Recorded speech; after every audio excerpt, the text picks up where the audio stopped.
What's up, everybody? Joe Carlton here. Welcome to episode 11 of Aces Up podcast. August is finally here, and we have 30 days from our first NFL regular season game. Draft season is officially upon us, with all of the folks who wait until August now beginning to enter some drafts. With that being said, tonight we bring you two stud high-stakes players to get you prepared for your draft, no matter what spot you are drafting from. Joining me will be Joey Brown and Billy Wasosky from the NFFC platform. We will go over the pros and cons of drafting from the beginning, middle, and back end of drafts in 2025, as well as some recent ADP movement with some player takes as well. So grab yourself a cold beverage, get comfortable, and be ready to absorb and appreciate the knowledge they're dropping.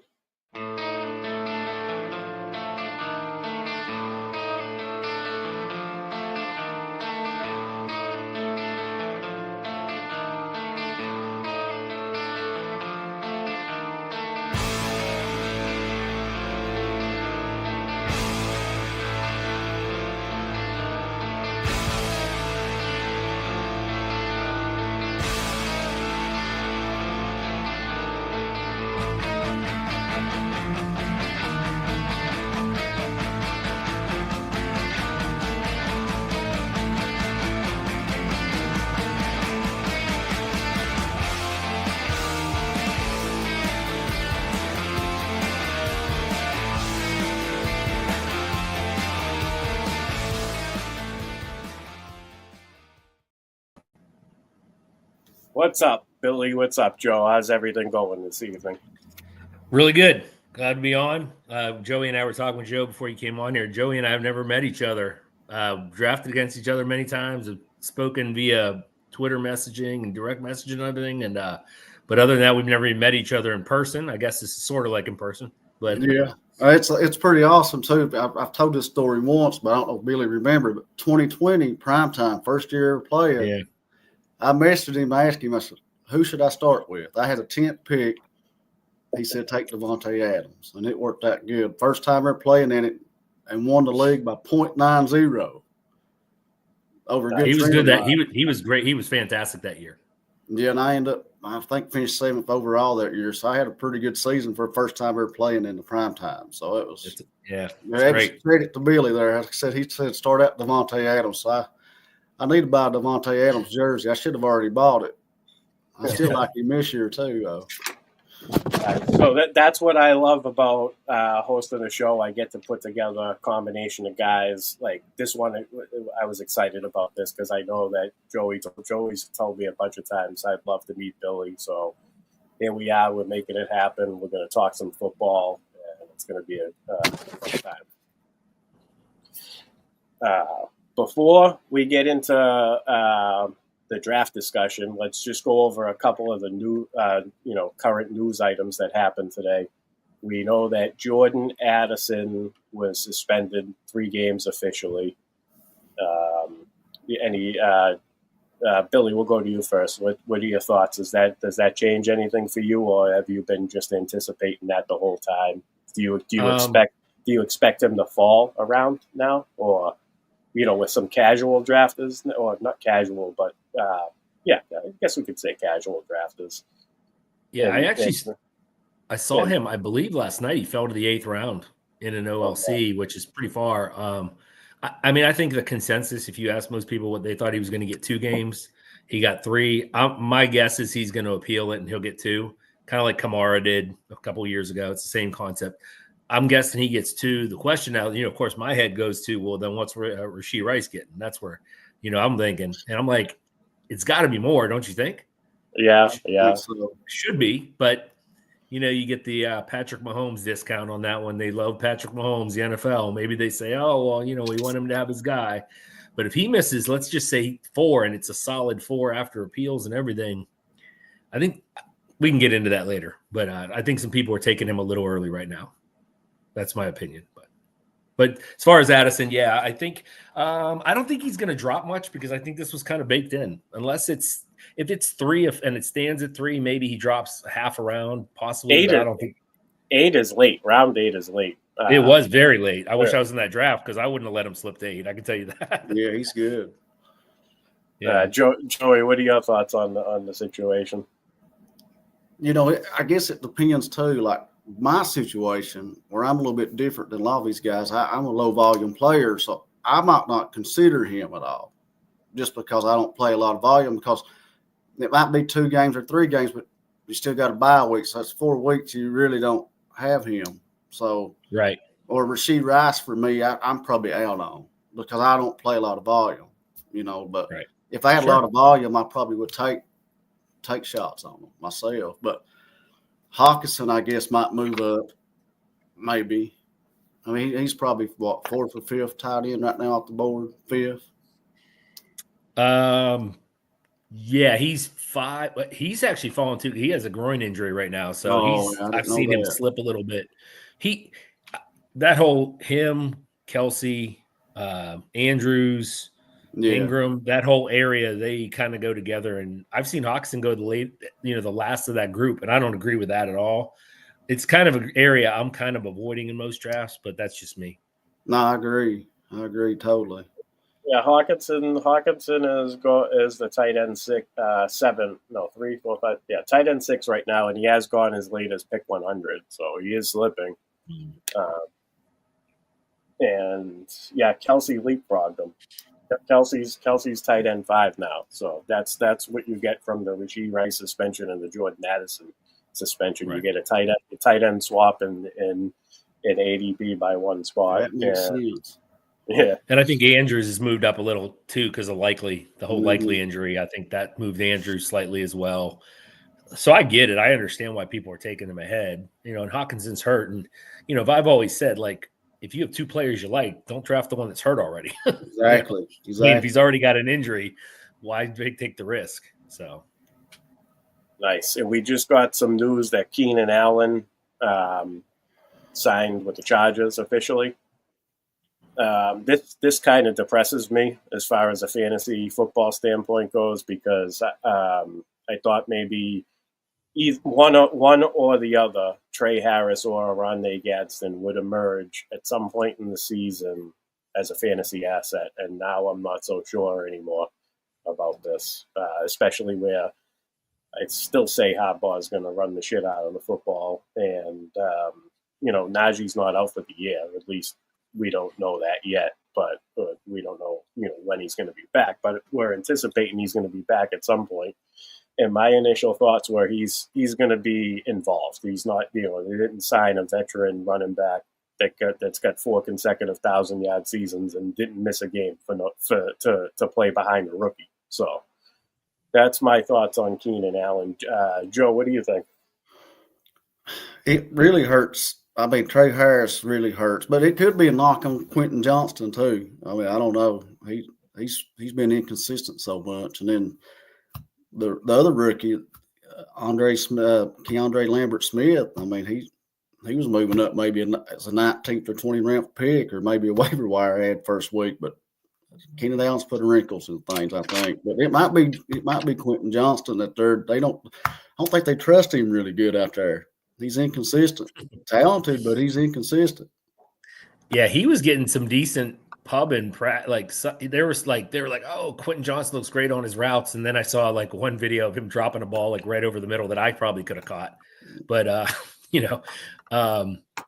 yeah, I think this definitely just puts a wrinkle. I think McConkey's McConkey. I think he'll still get his. But as far as the Trey Harris hype, that's kind of has to be put on hold. Quentin Johnston hype, like you said, I know it's a hyphenated name, something Lambert. He's been doing great for a rookie in camp, but like Joe said, this is a running football team. They're going to be running the ball. Yeah, they're going to be running the football. So no, we're not moving the needle on Herbert at all either. This doesn't do much. This doesn't change much. Really. Not to me, because I just don't think the volume for him passing is going to be there. Personally, I think he's a great quarterback. Like if they ever had to get into games where they were in shootouts, I would trust him till the end. I think he's fantastic. He can run, but when you have a coach that's they've designed this whole team, the offensive line, everything. They're just going to run. They want to run the ball down your throat and play good defense. That's what they want to do. So it's kind of hard to trust those quarterbacks. Yeah. I mean, 25 touchdown passes would be big for him, wouldn't it? Yeah. If he gets that high. I mean, I don't think you can. Like I said, Roman's top 12, top 5 in rushing every year, seems like. Yeah. Definitely. All right. And we got another, not really fantasy relevant signing, but Teddy Bridgewater joined Tampa Bay, right? I don't know. In my opinion, I think he should have stayed retired. I don't know. What do you guys think? I mean, I think he's a backup. So, yeah. I mean, I think, if you ranked all the backups, he's probably maybe in the top 10, maybe. I don't know. He hasn't played. How old is he now? He's been around a while. He's been out. It's been a while. It's been a while. And, let's be fair. If something happened to Baker and he was out for a few weeks, I mean, he steps into a great offense where it's explosive. He's got playmakers. So maybe, he might be a best ball pick late especially if you have Baker. I would, I get that. But after that, he's not going to be drafted in any leagues, any redraft leagues. Probably just super flex, 30 round. Yeah, that's true. Yeah, probably. I don't know. That's about the extent of it, I would think. But All right, so we're going to get into our first topic, which is draft discussion, draft strategy. Given that it's August, I want to discuss drafting from the beginning, the first 4 picks, the middle, and the back end of drafts. I want to discuss the pros and cons of each spot. Where there's pockets in the draft where you can find good value for your lineup, all that goodness. We play on NFFC, so I do want to note that it is 3rd round reversal. So in that 3rd round, the back end goes first. So the 12 spots getting their 3rd player, their 2nd and their 3rd player first, but the 1 spot is getting their 4th and 5th round picks before the back end.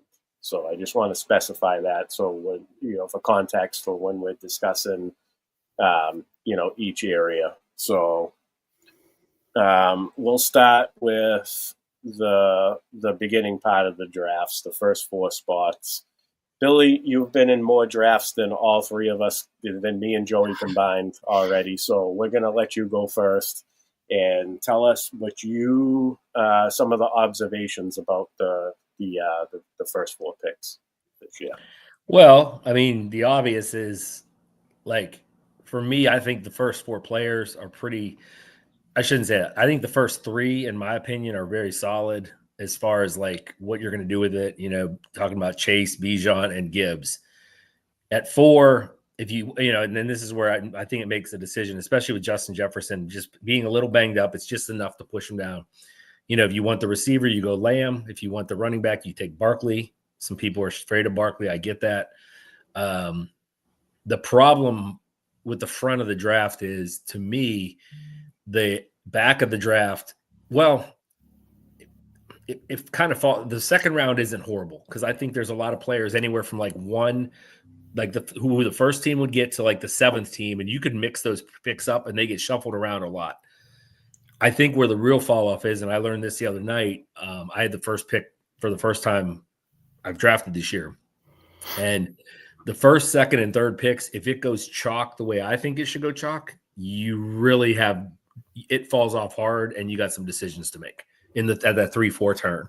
In the 4th, you're basically picking a receiver out of about 8 or 10 receivers. You could argue you could ask 8 to 10 people and they could all pick a different receiver to pick right there. So yeah, there's the draft board. So, so what I'm getting at is so the end of the 2nd round, fine, Jonathan Taylor, that's okay. But by the time, so right around where you get to, I mean, honestly, Joe, where you took Breece Hall there, that's about the cutoff right now. And truthfully, I'm not a Kyron fan as much this year. So he went ahead, but if he doesn't go, that even pushes it back another spot. So, but that one hole's tough. It's a tough thing to play there. And like I said, I mean, I took Josh Allen. I told Joey, I told Joe this the night we drafted. I haven't seen a gap between Lamar and Josh Allen that much in a draft this year. Like from, first pick of the third to the end. So I was like, Josh made sense to me. I get it. Some people like to wait on the quarterback, and I understand why. And then again, here's what I'm talking about. You can either go running back there. I could have taken maybe George Kittle and I would one of each. Or you could take, if you like Kenneth Walker or James Cook, you could pull them up. But you gotta, or you're picking a receiver. And I chose Metcalf. I like DK this year. I think he's going to get a lot of targets in Pittsburgh. I think Aaron Rodgers is really going to just lean in on him. And I think this could be his best year yet. But, you could make a case for DJ Moore. You can make a case for Sutton. I wouldn't take Rashee Rice there, but some people might. Mike Evans, maybe Worthy. Pickens kind of early, but I've seen it close to that, So, yeah, it's the beginning of the draft, I think, is tricky right there. And anytime you're on the ends, whether you're at the front or the very back, it's hard because once you make that pick before it goes back down and back, you're talking 23 picks are gone after. So you better pick the right guy because if you're picking between two people, the chance of the other guy coming back is slim to none, basically. Yeah, and basically, I like how where you went Josh Allen, you about had to commit to waiting on tight end. I can't go tight end quarterback early, real early. I like where you went Kincaid. After Kittle, now, like if Laporta would have fell to the end of the 7th, I would have taken him. But right. That's asking a lot. But and I pulled up Kincaid in this draft because I had Allen, and Kyle Pitts is kind of a guy who I think he's a great shot at the number 2. Because it's Kyle Pitts. I'll drink the Kool-Aid one more year and see. But at least this year I'm paying a late 11th, 12th round pick for him rather than a 5th, 6th rounder like we have been in the past. And you look at Kincaid, guys. I mean, 23, he caught 73 balls. Last year, he caught 44. This is a perfect time to take him with a bounce back. I mean, he can catch. And with Khalil Shakir out, I mean, the ADP going up with Kincaid and probably Keon Coleman. Yeah. Maybe some Josh Palmers. Who knows? But Kincaid, This is his year. I think he could have a really good year. Bounce back. Yeah, it wasn't it's a tough spot. It's just a tough spot to pick from. Same goes with the 2 and the 3 as well. But at least there you can pick off value before it gets to the turn. I knew Joe. Joe told me ahead of time Chase Brown wasn't getting to me, and I knew that. I knew Brees wasn't getting to me because I know Joe likes Brees. So right. And it's fine. I mean, that's part of the job. Like you said, Billy, Brees does present like a threshold for the next tier, like you said. And then one thing I noticed is the 5-6 turn isn't all that much better than the 5-6 turn. You mean the 4-5 turn? Yeah, the 4-5. No, the 5-6 turn. Oh, the 5-6. Sorry. So that group of players isn't really that much better than what 10, the back end is looking at when it gets to them. It's kind of a similar tier group. So Agreed. Yeah. So like the pocket to like that pocket that we always refer to in drafts. I feel like it's definitely in those rounds, in like 4, 5, 6, 7 rounds, is more on the back end than it is in the beginning. And a lot of people say, why not take Burrow? And I get that. I understand for the stack, but I've seen so many of these drafts. There's so many Burrow chase stacks out there, and I'm like, I'm going to be different. And if in a vacuum, if you're not thinking about stacking, I mean, I have Josh Allen over Joe Burrow, and Joe Burrow's great. Don't get me wrong. Like I love Joe Burrow. We all love Joe Burrow, but Josh is Josh, and barring injury, Josh Allen is almost locked into a top 3 quarterback. It's just set it and forget it. You don't have to think about it. Right. So yeah, it's kind of hard to take Burrow over Allen. I mean, I'm way high on Burrow this year. I think he's going to just, if he plays all 16, 17 games, he's going to have massive numbers. I think he could possibly throw for 50 touchdowns. I don't think it's out of the range. His pass attempts are going to be through the roof. And this is why I like Chase Brown, too, because Chase Brown is an excellent pass-catching running back. He was really turning it on down the stretch last year. They didn't really add much. Taj Brooks isn't going to dip into Chase Brown to the point where he's affected, I don't think. Chase Brown, I'm taking him as a running back one pretty confidently this year. I just want to get into the one spot a little bit, the difficulties from the one spot.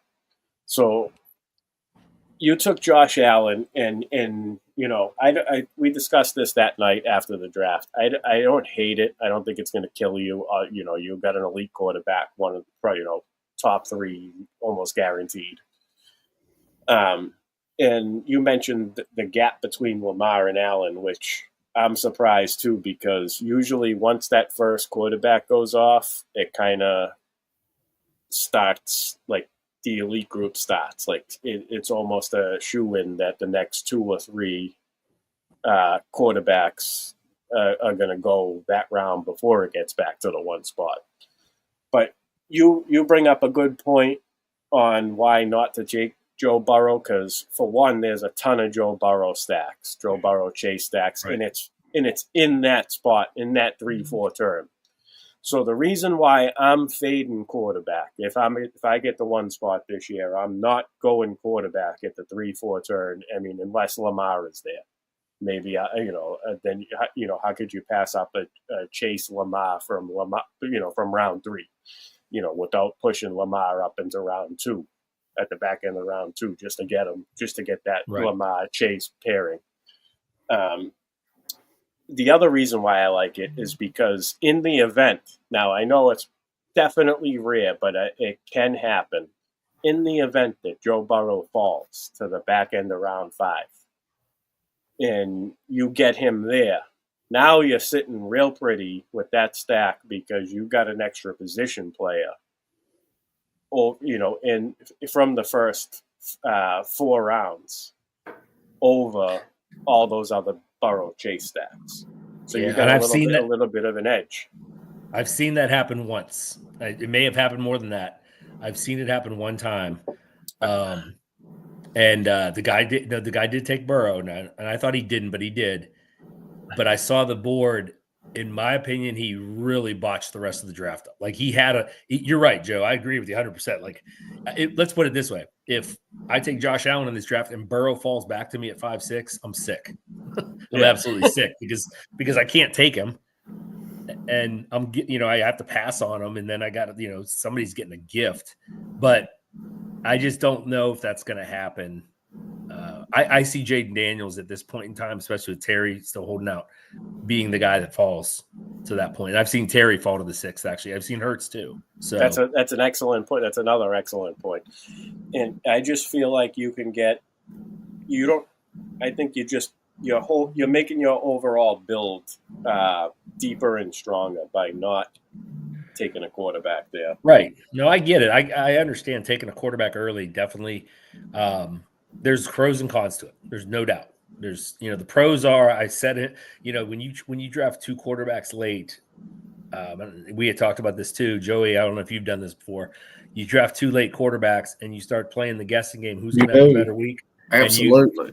And then the one guy you pick gets outscored by 20 points that week. You're sick for a week. Like you're sick for the whole week. And Josh Allen, I'm playing him. And if I have, and I did take Justin Fields, and people were like, why would you take Fields? He was sitting there 14-1. And I'm like, I'm not letting some of these guys get Justin Fields for a song. So, no. Yeah. But my point is there's not any situation that I don't care what the matchup is, that I'm sitting Josh Allen for Justin Fields. It's not going to happen. And if Justin Fields outscores him that week, then he outscores him. So what? I mean, you're in a good situation. For some reason, Josh Allen goes down. You've got a good fantasy quarterback. I do. Yeah. Normally I wouldn't take one with Josh this early. I'd normally take one round 18 or something. But he was sitting there, and I'm thinking to myself, man, this is just I think he was quarterback 18 or 19, and he should, I've seen him go like quarterback 10. So, no, that's a good bargain right there. I mean, especially if you got Steve D'Angelo in your draft, you ain't getting Justin Fields. He takes him in like round 9. So I seen him take him in round 9. I'm like, dude, are you serious? He's like, I like Fields. I'm like, okay, you can have him, I guess, at round 9. Yeah. No, but you know what I mean. Like he does have that range. He goes from like round 9, and I've seen him fall to round 14 before, so it doesn't surprise me. But yeah. So that's it. That's all. I think that's all I got at the 1. I like to target wide receiver 1. So like I don't mind DK Metcalf. I personally, I think I would have done. I think I would have done. We were taking more. I would have done DJ Moore, and I think I would have popped in a Rashee Rice there. Even though I still think that's too early, but you're taking him as your wide receiver 3 at that point, and you roster Jamar Chase. So it just, I could be backfiring when if they give him 6 games, that what I just said could backfire for sure. But I don't know. I'm also big on Cortland Sutton, so I'm worried about DK Metcalf. We'll discuss that later when we're talking about players that steamed up and who we're avoiding, who we're still clicking on. I don't want to get into that now, but we'll discuss that later. So that's basically it. That's my strategy from the 1 spot is to take the best running back available back end around 2, which is what you did. You have Jonathan Taylor, and then I would have hit wide receiver 1s for their respective teams. Or in round 5, that 5-6 turn, you're grabbing some of the better wide receiver 2s with upside. So, but that's general. Yeah, you know what I mean. Like where'd you take? There's the corner pick. I think I might have gone in your build where you took Josh Allen. I think I might have went Stephon Diggs there. You would have went Diggs at 6-1. I think so. Yeah, over Connor. Yeah, I don't think I would have done a running back there. I think I would have at that point. I would have just leaned into a hero build with Jonathan Taylor and kept hitting the wide receiver 1s. That's my personal preference from the 1 spot. It worked the last time I had it. That's what I did with Todd Gurley in a hero RB build, and I just hammered wide receiver 1s all the way through. I waited on quarterback, and and that's a great strategy as long as your 1 stays healthy. Yeah, right. Yeah. When you're 1, and James Conner, we know he's got his own injury issues and everything else, but when he's on and he's playing, if you told me if I said to you right now, James Conner's playing all 17 games, or shoot, let me just say he's missing 2 games. Then that's a good pick. Yeah, right. Yeah. That's what I'm saying. He's probably a third. He's probably going at the beginning of the 4th round. So yeah. I still believe. I think Arizona's got a nice schedule. I think they feed him the ball. He's a good receiver. So you could argue maybe RJ Harvey there. That's the other one I did consider. He went late in the round. Yeah. He fell nice to that team 11. But that was my only consideration. I was going to do running back receiver there. So probably what would you went on Doomsday? I like him outside of Conner. Well, it's funny you mentioned that, Joey, because I was telling Joe the 2 previous drafts I did, I had the 3 and the 4 pick, and I got a Dunze in the 6th. And when you do enough of these, you keep getting the same guys. You're like, I'm not going to take him this draft. And it's not a great way to do it. If you really like the guy, take him. But I do like a Dunze as well. Yeah. Yeah, I like him. I like that Bears offense. They should be better. We'll see. So that's the same. That's the same reason why I let Bijan go fall all the way to 6, because I had 2. I think I have 2 Bijan teams already. So, and I have no CD Lambs, and I was like, I'm going to start with CD Lamb in this one from the 3 spot. Bijan, I can't believe he didn't go off on the next pick. He fell all the way to 6 in this, which is incredible value. Crazy value. And then, in my opinion, he went and ruined it by taking Bucky Irvin in the second round. But that's neither here nor there. Well, since we're talking about the 6th spot, let's get into drafting from the middle. We know that you get one pick basically every 6 to 10 spots. If you're in the 6, you're picking one every 6. If you're in the 5, you have 5, 7, or 8. You have a little bit of a weight on one side, but you're closer. I call that like the elbow spot. This could be a pro or a con, but one thing I notice about the elbow spots is a lot of the times you have a decision to make based on you can. And one thing I also noticed is you can start a run from these spots. So if a quarterback or a tight end hasn't been picked yet, and you click one, there's a good chance, there's a pretty decent chance that you could start a panic run of some sort at some point in the draft. Those are some of the good things I like about the middle. Your picks are a little bit more clear cut.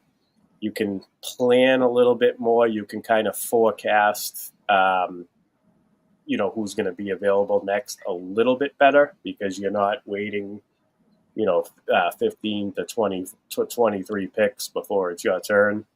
So it's a little bit more comfortable, but you don't get the double tap. You just get that one pick. So Joe, how do you feel about the middle of the draft this year in 2025? I kind of like it. I mean, you can dictate some of the runs that's coming. Yep. You don't get holes on each end of it. You can really your draft starts in the second round. I mean, how are you going to construct your roster? How are you going to build this team?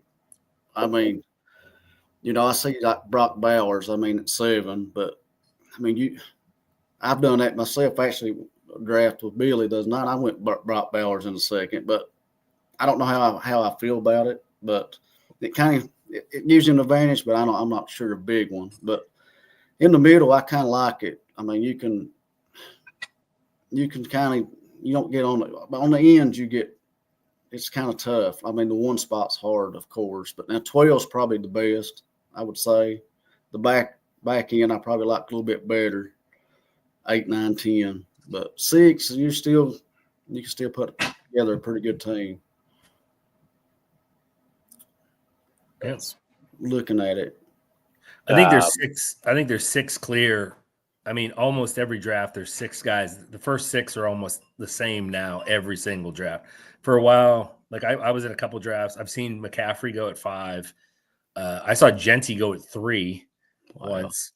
Neighbors go at 5. But for the most part, at pick 7, you have to make a choice. And the choice you make at 7, the guy you take at 7 could easily fall to the second round. I've seen that. Probably not Neighbors, but all those guys have fallen to the second round behind McCaffrey, Genty, Achane, Thomas, Henry. So at 7, you have to make a choice. But if you have a conviction, you have one player you really like there, and he'll be there, take 7. I get it. If you really like the guy, take him. So I have the only spot I've yet to draft from this year is 8. I've not had 8 at all. I look back, and I had 7 once, and I got CD to fall to 7. So That was nice. CD was right around there early on. That's where he was going, 6, 7. Yeah, it was an early draft. Sometimes 8 even. Yeah, it's probably still my favorite draft to this point. I had a lot of value fall in my lap in that one. Like I got like Jalen Waddle in the 7th, and I had some really things fall my way in that draft. Let's put it that way. I feel like that in the middle, that's where the most opportunities for that is to happen, is when you're in the middle. Because no doubt. I mean, that's because you can pick off the value when it comes down. That's what you were saying. Joey was mentioning too. It's like when you have these, you're on the ends. Like I said, you got to make a pick, and the other guy's not coming back, and you've been on the ends before, and you can see a player falling. And you're like, he ain't getting past this guy, and he doesn't. And, that's just the way it works. But in the middle, lots of times guys fall for whatever reason, whether it be in the second round or the third round, and you can really put a nice team together there. Yeah, the third round reversal is pretty big, for especially kind of in the middle at 6. I mean, you still gonna get a pretty good pick in round 3. Mm-hmm. Third round reversal is not made for everybody, but I enjoy it. That's all. I like playing the NFLC board. I do anywhere. That's the only place. Oh yeah, absolutely.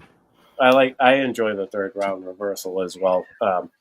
But the one more thing about the middle is the people on the ends, who have the 2 picks pretty quickly.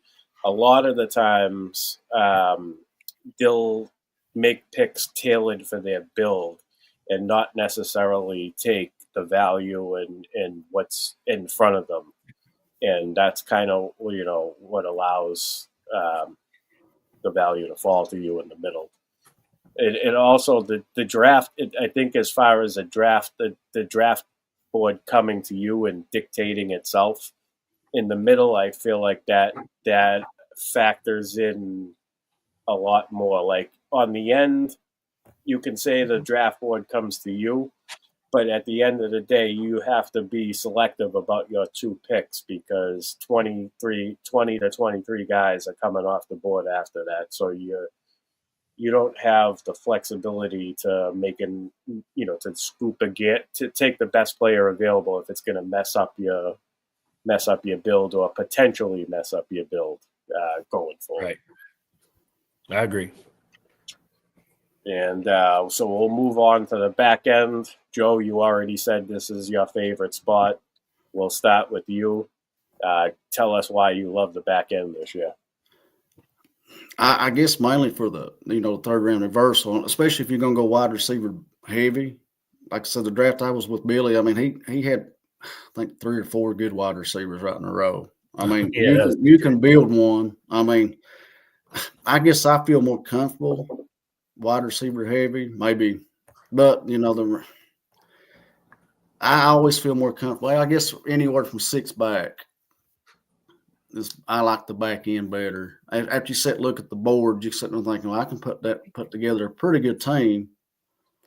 But you can almost draft from anywhere. I mean, you just got to be careful how you go about building your roster, because I mean, you can destroy it early on too, but you put it together a good team in the first hole. But it's a hard place to draft from. But I like the back end a little bit better, I believe, just because of the third round reversal.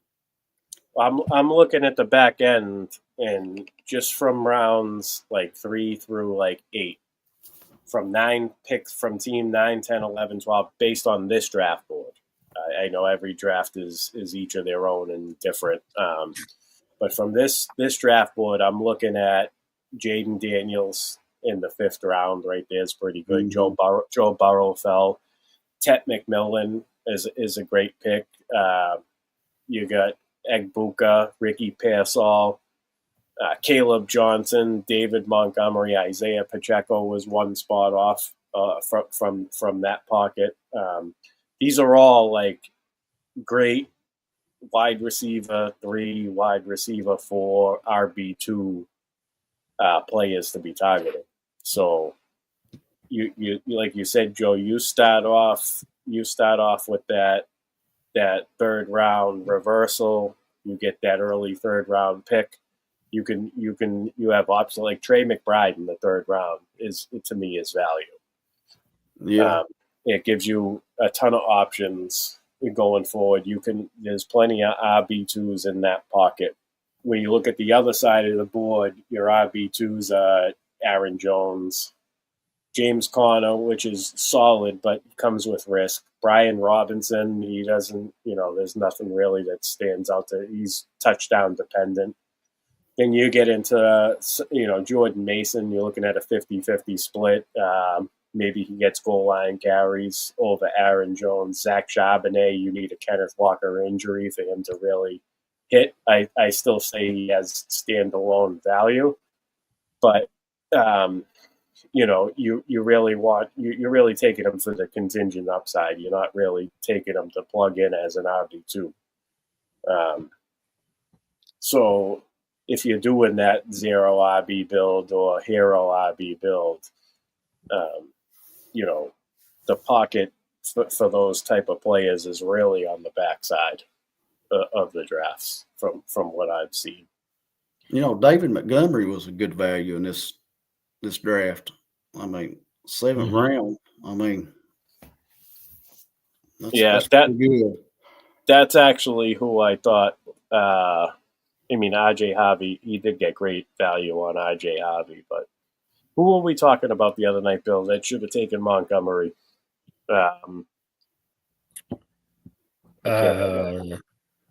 it was. Maybe the guy that took Pollard. I don't know. I can't remember what you were saying. I don't. It was a zero RB team. It was a zero RB team. Which was the zero RB team here? I don't see. I don't. Unless it was the Harvey team, the team. Maybe I think it was. I think it was his team, but I don't mind the Pearsall pick either. So, right, Billy, your thoughts on the back end? What have you done from the back end? I've drafted a lot from back there. Some like this draft. I mean, like I said, I hadn't had a one yet, and I'm not. I do a lot of volume, so I'm not walking out of this without a Jamar Chase share. I'm gonna have him on one team. So I wanted the one, but I'm not the back for reasons you both said. There's just the pocket of players right now is better there. Now it can change, but right now the pocket of players is better in that zone. So, yeah. All right, so let's move on to elite quarterbacks, drafting elite quarterbacks versus waiting on quarterback. Now, I know for the most part in my history of drafting, I've always been a wait on quarterback guy. If I'm going to take an elite quarterback, I want to target the cheapest one. That's always been my philosophy on that. Last year, Lamar was the one going latest. This year, Jalen Hurts is the one going, although it's been flip-flopping between Jalen Hurts and Jaden Daniels. But either way, both great fantasy football quarterbacks and great offenses. I do think Jalen Hurts passes more this year. I think Philadelphia is going to be in more competitive games. They, the Super Bowl champions, they have a title to defend. Teams are going to be giving them their all. I also think their defense kind of overachieved last year. Not that they're bad. They still have a stellar defense. I just think that it's going to be a little bit more down to earth this year, and they're not going to run away with so many games, and it's going to lead to more pass volume. So that's why I'm in on Jalen Hurts this year. He's the cheapest of the elites, and if I'm taking an elite quarterback, that's how I approach it. Otherwise, I just wait and focus on loading up the rest of my roster. Joe, what's your opinion on this? Well, I like taking. Well, we'll start with the silver bullet. Billy helped put it together. I don't help create that contest. When I draft that team, I draft elite quarterback. I do not care about the wins-loss records. It's just that format's different than the prime time, the way I look at it. It's all about points. So I want that Josh Allen early, then I can build the rest of it. But now prime time, where OC, I want to me, the cheapest player that I like, if I don't get the big five, that's Kemp Burrow. I like Bo Nix. And the reason why I say that is after week 17 every year in the NFLC, I go into scoring. And I know people like points per game, but I look at overall scoring. He scored 368.20 through week 17, and he really didn't do no good until the second half of the season.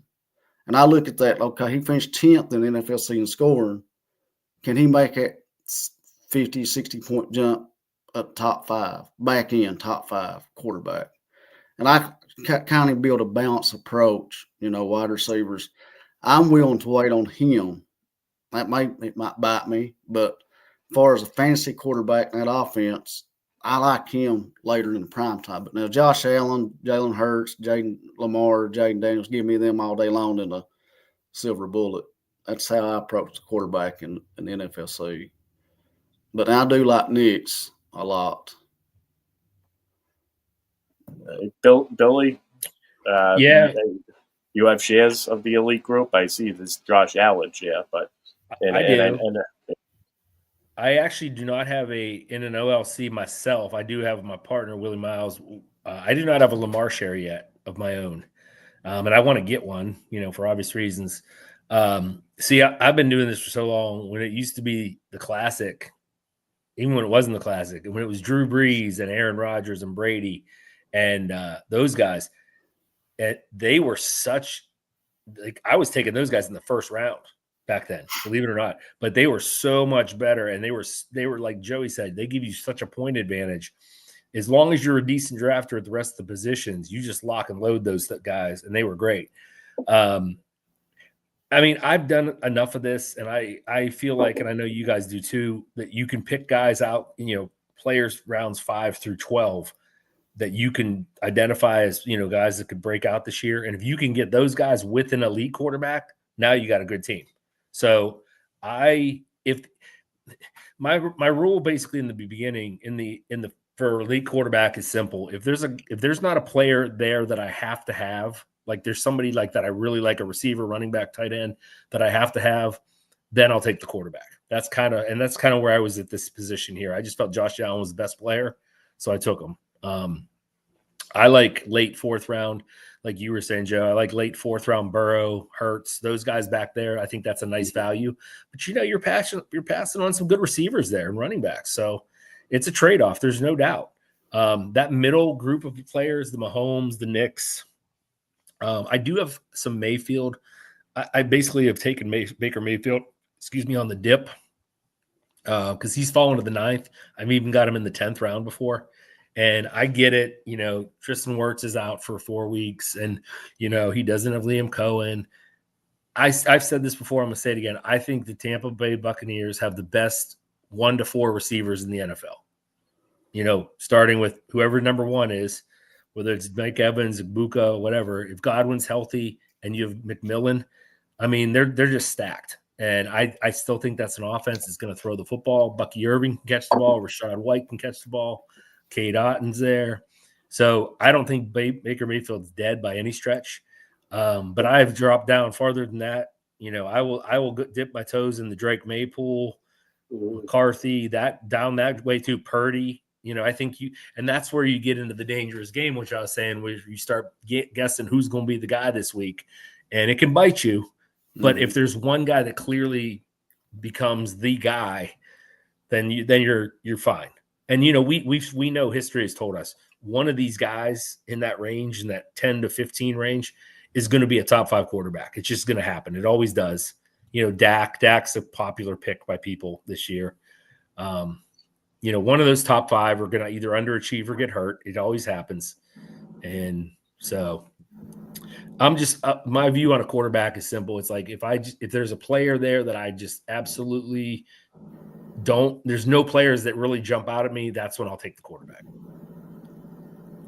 Nice. That's my only reason to explain why I don't have Lamar yet, because I've had opportunities in the 3rd round. But when I have a 3rd round player like give me the 3rd round is loaded.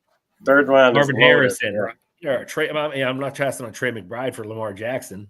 Stuff like that. So right, I agree. Right. The 3rd round is the 3rd round is a trap, though. It is every year. There's going to be so many players in that 3rd round that are just going to be garbage, and we're going to look back at it and we're going to go bad pick, because it always happens that 3rd round. I don't know why, but so my 2 favorite late is like late is Drake May and Bryce Young. Those, I think that Bryce Young, the flashes he's shown down the stretch last year, they went out and they got Teteroa, McMillan. Right. The offense has taken a step forward. Chuba is proven that he could be, a 3-down back. the offense, he's going into year 3, and just after how bad his first year and a half was, he can only go up, and the upside is there for him. He's my most owned quarterback. Yeah, and I love him. I mean, as my, I'm taking him as a backup, but I take a lot of him because he falls so far. And I agree with everything you said. That offense should definitely take a step forward. And if Drake May can stay healthy while he's running, he has a top 10 upside for sure, in my opinion. I think the Patriots offense is going to be dangerous as the season goes on. They might start off slow, but that doesn't mean it's going to hurt Drake May. Just, you know what I mean? Because he's got rushing upside. He's got a true wide receiver one now in Stephon Diggs. If Diggs is healthy and Drake May is healthy come like week 7, week 8, the Patriots offense is going to be rolling, in my opinion, to the point where you can actually put these guys in your lineup and feel confident about it. Also huge on Travion Henderson. Drake May was doing well last year, and he didn't have anything. He had nothing around him. Now you have Diggs, you add offensive linemen, you had Travion in the backfield, you have, Kyle Williams, you have Hunter Henry, and you got Demario Douglas still. It's like he's got the weapons now, and so Drake May should definitely. He's almost like a lock to be a top 12, like a QB1, so to speak. Probably towards the bottom of it, but still, I think he's about as good a bet as anybody to be there as long as he stays healthy. I like him also. All right, so let's talk about the top 3 tight ends and where they're going in drafts. Joe, we'll start with you. We already know you grabbed the Bowers. Yeah, I've been going back and forth on if I'm in on Bowers at his ADP. I think at the end of the day, I want to grab a share. So I don't have one yet, but I probably will target him in in a couple of my next drafts if he's there. Obviously, if he's, if I don't get the opportunity, I don't get the opportunity. But I do, at the end of the day, believe he's worth the second-round pick. I do like Trey McBride better based on ADP. But if I can get one of those guys, I'm grabbing them. I don't know if I'm taking McBride in round 2. Now that I've seen him go in round 3 quite a bit. So it would have to fall the right way, and I would have to be discouraged about the players in round 2. Maybe I started running back, and I'm discouraged about the wide receivers that are available, and I don't necessarily want to go running back. So maybe I do take a Trey McBride in round 2, but it would have to be under perfect circumstances like that. Joe, what do you think? The top 3 tight ends, as opposed to waiting and filling it in later. I mean, it does give you such an advantage. I mean, it's almost like a wide receiver 2, really. I mean, but I have to pump quarterback when I do that. Take a Bo Nix or somebody later. When I do that's what I did with Brock Bowers. I started out CeeDee Lamb, Brock Bowers. I can't remember the 3rd and 4th, but I had Devontae Adams in the 3rd. I took Courtland Sutton in the 5th, but it does. You got a great value on him in that draft. Yeah, I remember him following you. I was like, man, that was a great value. That's the reason why I pulled up Bo Nix when I did. I said, well, I'll just go ahead and get the stack. I ended up getting a whole bunch of Broncos that night, actually, to be honest with you, but. Yeah, that was a great pick by you. He fell right into your lap. I think that's farthest I've seen him fall. So it was in the middle of I was 5th pick, so basically mid 5th is late for him. Yeah, it was good. But I said I do like taking the tight end, but I don't know if I'm going to every time. I mean, it's just based on what's there. But man, you do have such an advantage, Joe. Like I said, I almost like Trey McBride better than Bowers, but the AFC West is going to be fun. I mean, all four teams are going. I mean, especially with Geno there now. I mean, you're going to have some shootouts. So Bowers is going to be the guy. But yeah, no, I feel the same way as Joey does. I mean, I have one Bowers share. I have some McBrides. I think all but one that are in the third round because I love getting them as my third player because you have two established. Whether you start a running back, receiver, or receiver with Trey McBride, and like you said, Joey, he's when you take those guys, what you have, and I'm going to just jump to this tonight. Willie Miles, my buddy, good friend, partner of the league, he's doing the draft right now. That's beat Zach Waxman. It's on YouTube, and I peeked over at his draft, and he was at 5. Where was he at? 4? Yeah, he's a 4, and he took Barkley, Bowers, and then he went Lamar. So he did what you were saying, Joey, right? And then and then he took. You can go look at it later. The point of the matter is, when you do that, there's no doubt in my mind your running backs or receivers look lean. There's no doubt but you got to remember, you got a stud quarterback and a stud tight end. So that's and RB2.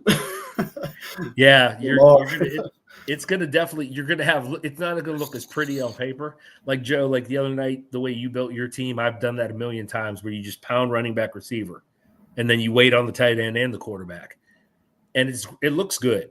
I mean, it looks nice. You're like, oh, this tight end will be great, this quarterback. But if they're not, then you're in trouble. So it's it's a trade-off, guys. And we know this. You can't have it all. So no, you're always going to have a weak spot somewhere. But those tight ends, you have to treat them like a receiver. Like you're basically saying, this is my wide receiver too, or whatever. And then because there's a big difference between Trey McBride and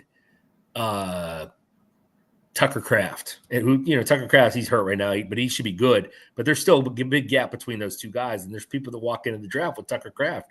You're going to get beat every week for the most part at that position. That's just the way it goes. So you better be beating that other person at that spot in the third round when they took McBride and you took somebody else.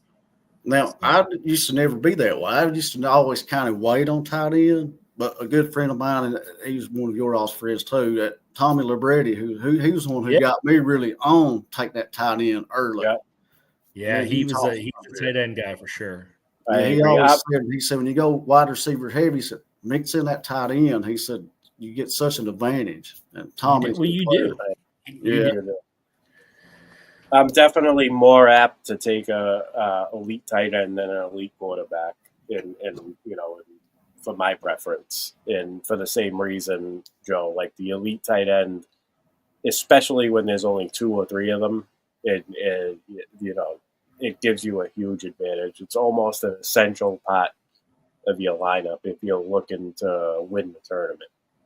And I'll tell you too, this year, have y'all noticed? I mean, tight end used to be the one spot that they draw up, they just dry up. But this time, it's a little bit deeper, even though you're taking a lower end tight end, but there's some value in it. We think it's deeper.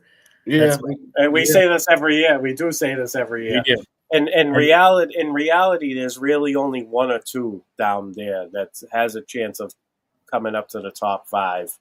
And like Billy said, if you don't pick the right one, then you're shuffling in and out all season and until you find a guy to fill that void consistently. You're kind of mixing and matching, and it can be tough some weeks. And I think the tight end too. I think most years in the NFFC, I want to check this real fast just to clarify this. Like the 10th best tight end, just based on straight up points, not points per game, just straight up points. The tight end 10 generally in NFFC.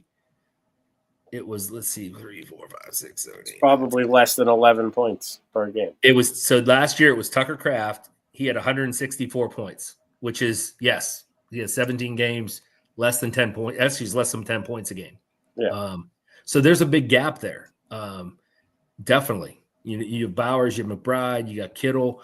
We know that. Like Laporta, I like Sam Laporta in the 7th round. When he falls to the 7th, I think he's worth a shot there because the receivers to me are not they don't jump out at me. And I really like what Laporta did down the stretch last year. He started out slow, but he was injured early on.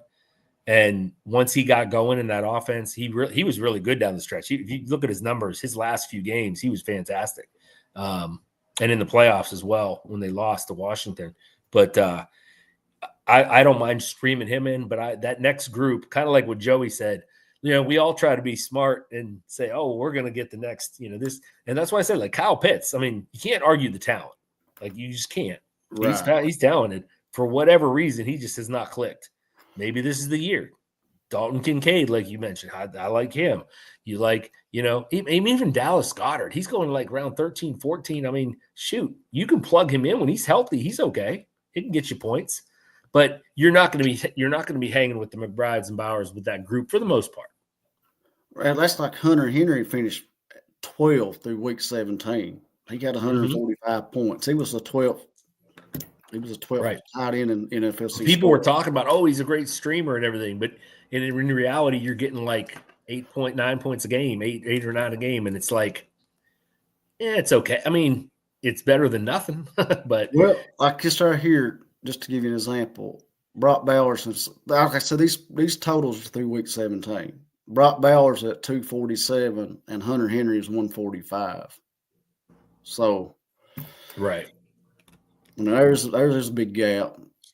After it actually fell off. Yeah, I mean Andrew scored 173, but likely put up 117. I mean, I do it every year. I think I've seen them do all sometimes. Like I said, I like to see what we score through our weeks that we play. I don't play week. Yeah, I wish the NFFC did not even put it in there and it was on there for you. But I've done that before too, Joey, where I take week 18 out completely because some of these guys definitely pop in that. Drake London, he was one perfect example. He had a monster week 18. It skews his score a little bit. Yeah. It didn't count. But then the flip side of that is, well, it was with Michael Penix, who's now his quarterback, and those two down the stretch were just lights out. So you always like looking like, okay, who could jump up out of this group? Like, so I write down, I don't do defense or kickers, nothing like that. I just do the basic 4 positions. Right. And like I said, I just like to see it's almost like a stock market. Who's going to go up next year? Who's had that awesome season? Like, I don't know if I want to go back there again. It's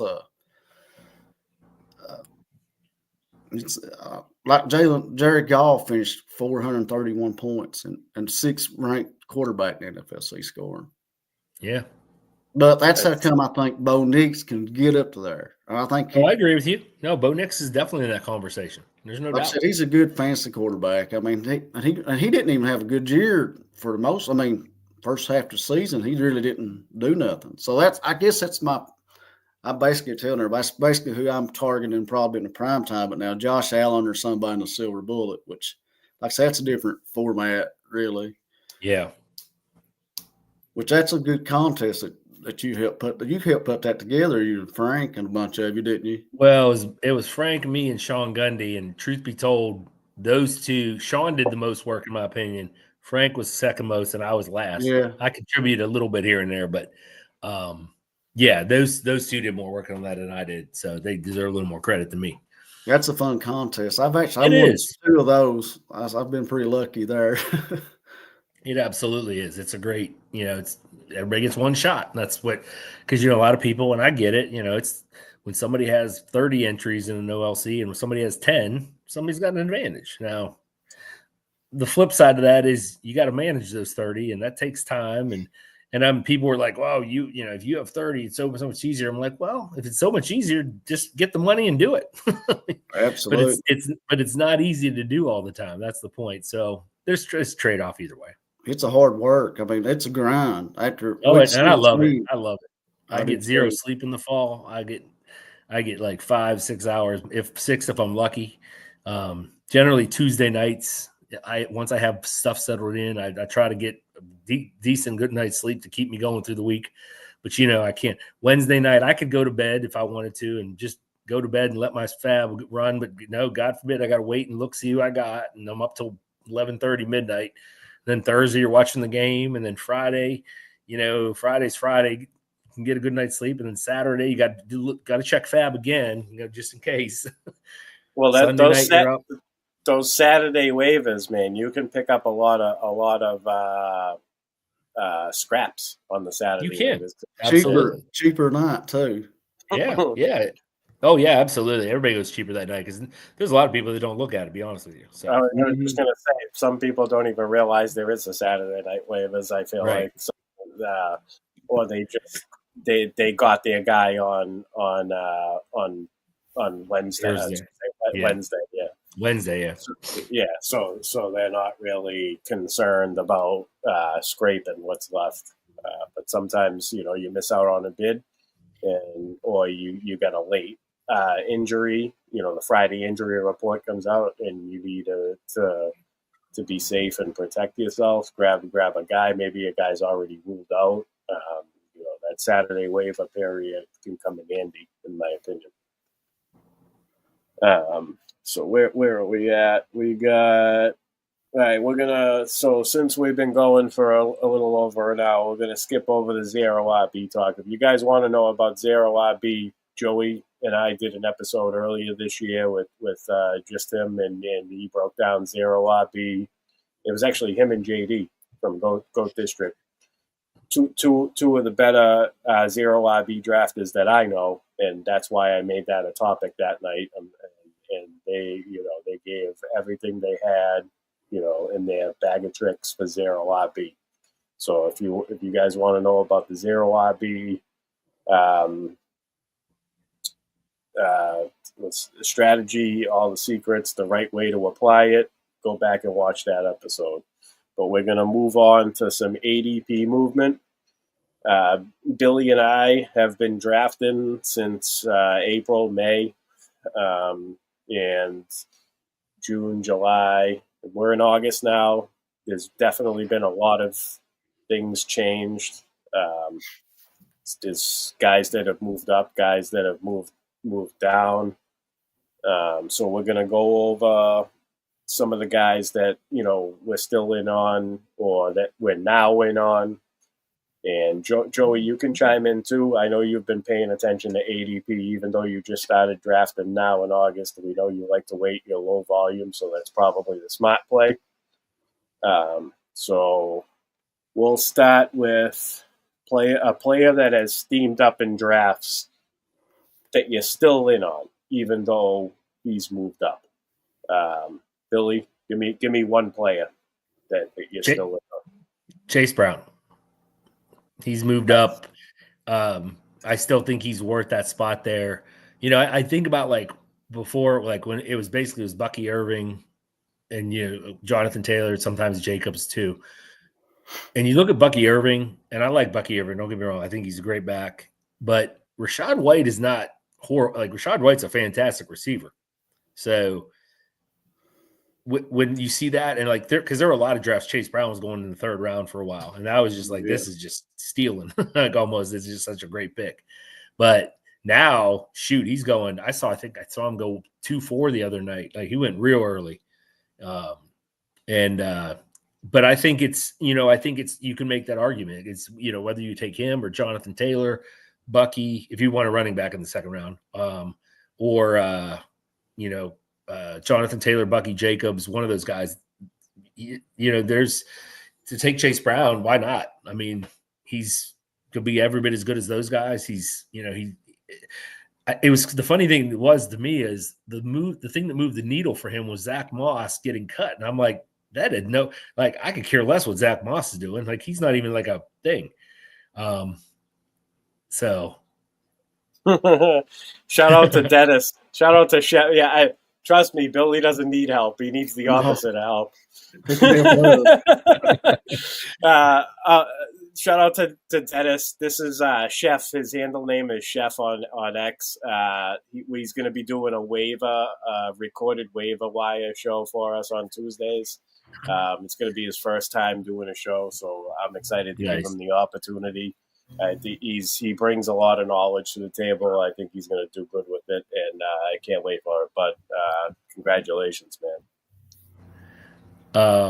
So my guy would be Chase Brown.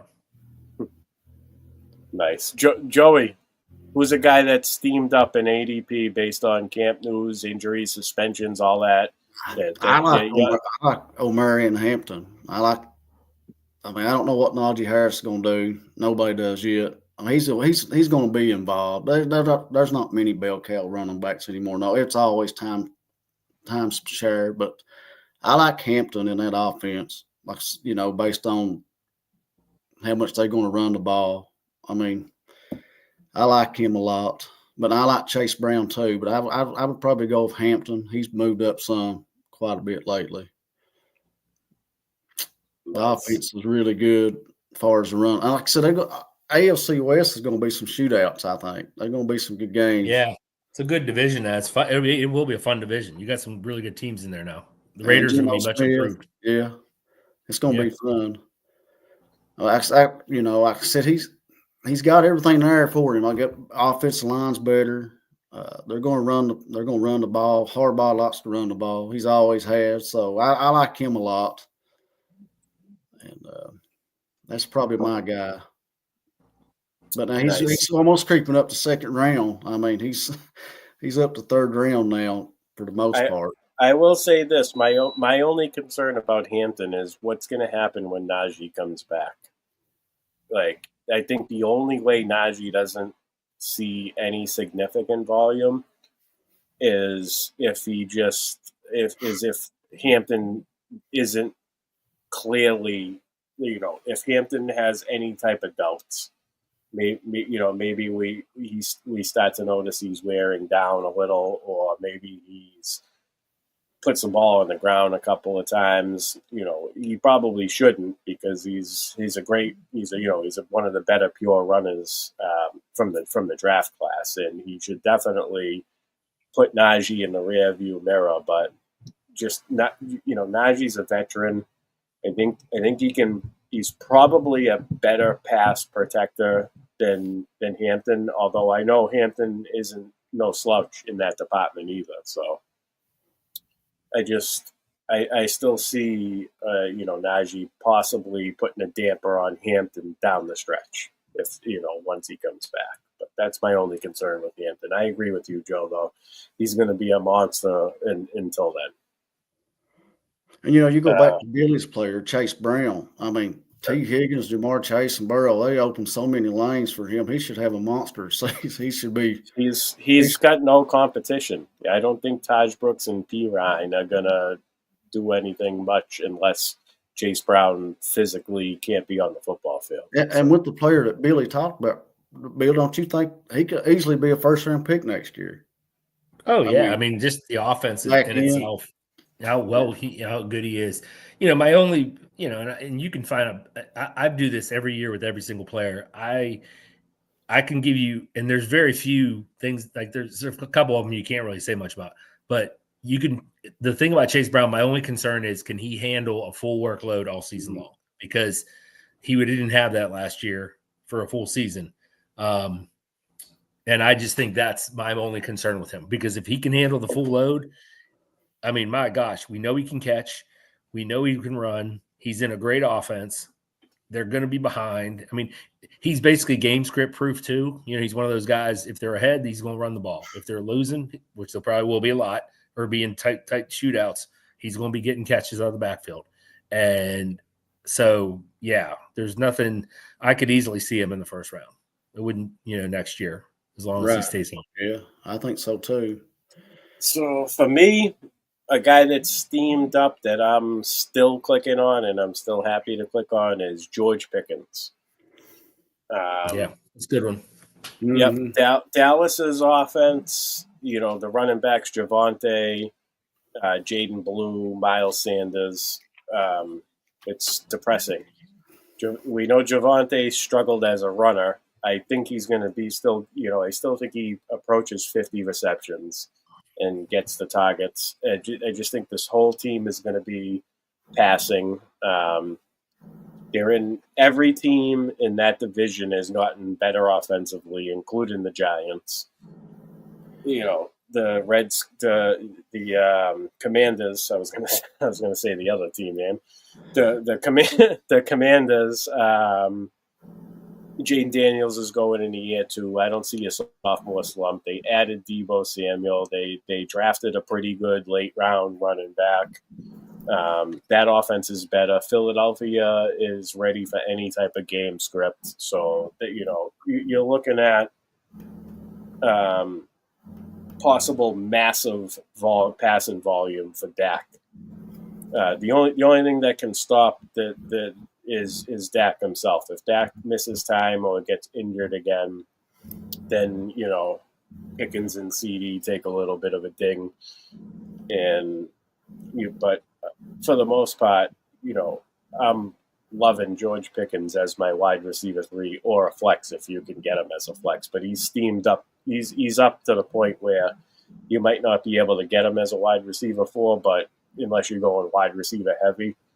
But he's a guy that's moved up that I can't stop clicking on still. Agreed. Yeah, I like Pickens.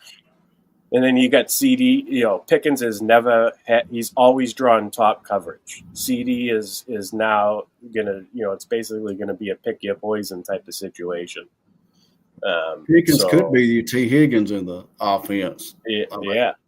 Possible. Absolutely. Yeah. Yep, I agree. No, Pickens is great. I had a draft where ironically, it's the same draft where I got the Rashee Rice. The day after Rice the news came out, I got Rashee Rice at 6'3". He's my wide receiver 5. And I started with Gibbs, and I went Gibbs, McConkey, Higgins, DJ Moore, Pickens, Rice. That's a nice team. Yeah, and I'm like, and I even took Debo and then that was all the receivers I took. I took 6 receivers. What are you going to do when you have to sit one? Truthfully, the guy that's probably my least favorite out of the group might be McConkey now. It took him a second.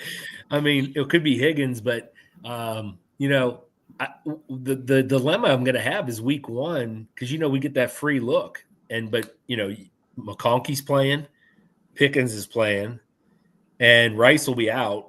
So I will really only I probably might have to start Debo if those first 2 don't perform in that for opening game. But yeah, but Pickens, I got lucky. He fell to the end of the 5th in that draft, which doesn't happen much anymore. It's getting sharper and sharper in these drafts and in the NFFC, and he's going late 4th, early 5th pretty much consistently now, as he should be. Nice. I want to shout out the chat real quick. We got TSA fam in here. We got Wendy early checking in. Appreciate you guys checking in. I love to, the guests I have on tonight don't just join any podcast. I appreciate their time. Joey, Billy, you guys making yourself available to come on my show means a huge, you guys don't even know. It means a lot to me, and it means a lot to me to share you with my TSA fam. Not barely any of them play high stakes, but that doesn't mean you can't enjoy or soak in some high stakes content. Billy and Joey are 2 of the sharpest fantasy football players I know, and I'm glad they're on here, and I'm glad I could share them with the TSA audience. So appreciate everybody that's tuning in tonight.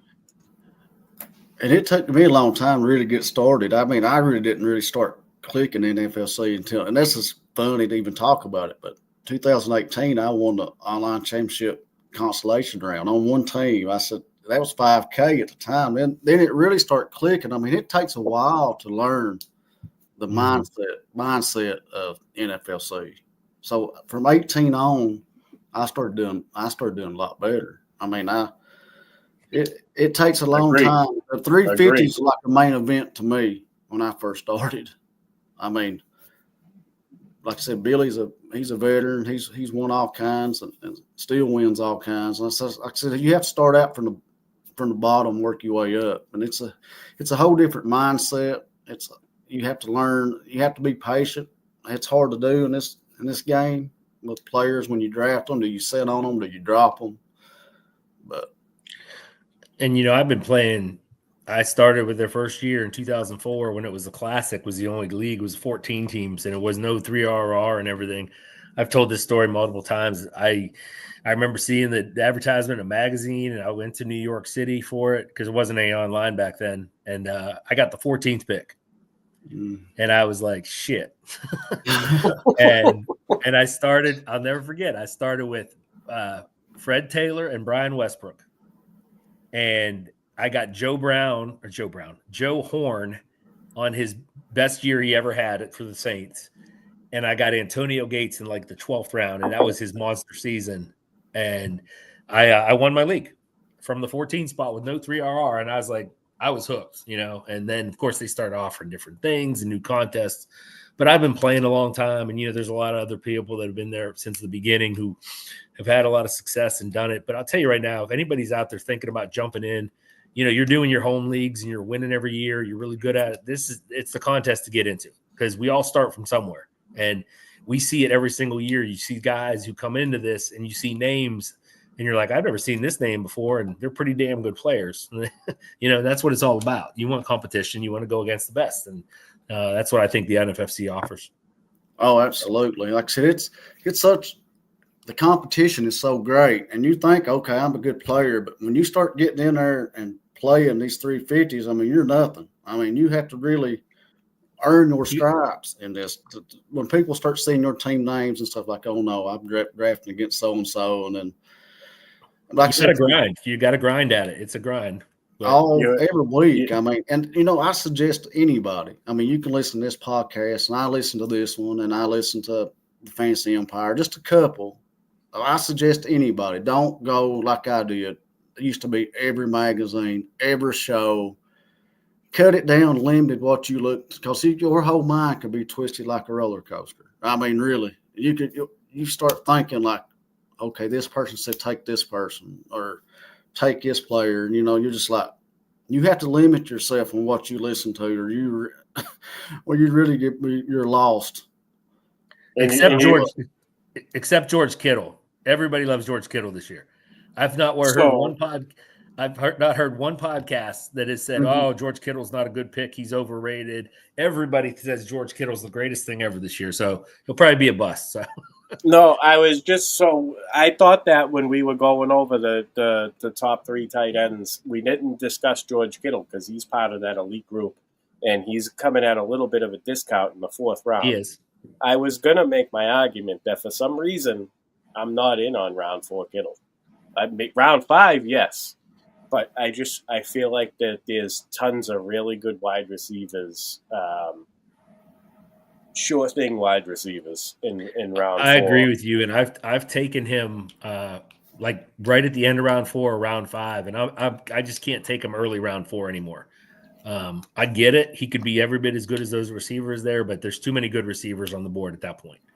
So he's one of those. It's kind of like the quarterback thing. I'm not going to pass that. I'm not going to take the tight end that I really like over a receiver I really want, or something like that. The quarterback or the tight end. And then I agree with you. And I was going to say, and then the same concerns with Omari and Hampton. What's going to happen when the rest of the offense comes back? What happens if Ayuk is hitting a stride in week 13 and you really need to count on Kittle down the stretch? Right. What if the increased volume presents him an injury or misses time or something that's going to linger through the season? We know Kittle gets banged up. We know that he plays banged up. We know that it can affect them sometimes, and sometimes it doesn't. But when you play banged up, you're really risking, further severe injury and really missing time. So that durability and the fact that he's going to be in an increased role early on based on the wide receiver situation really is the reason why I'm hesitant about using a round 4 pick on him. Round 5 seems a little more safer if you can get him to fall to round 5, but he's one of those steamed up players that I'm kind of off of. So yeah, I agree with you. He really has not even had 100 targets last couple of years. About 90.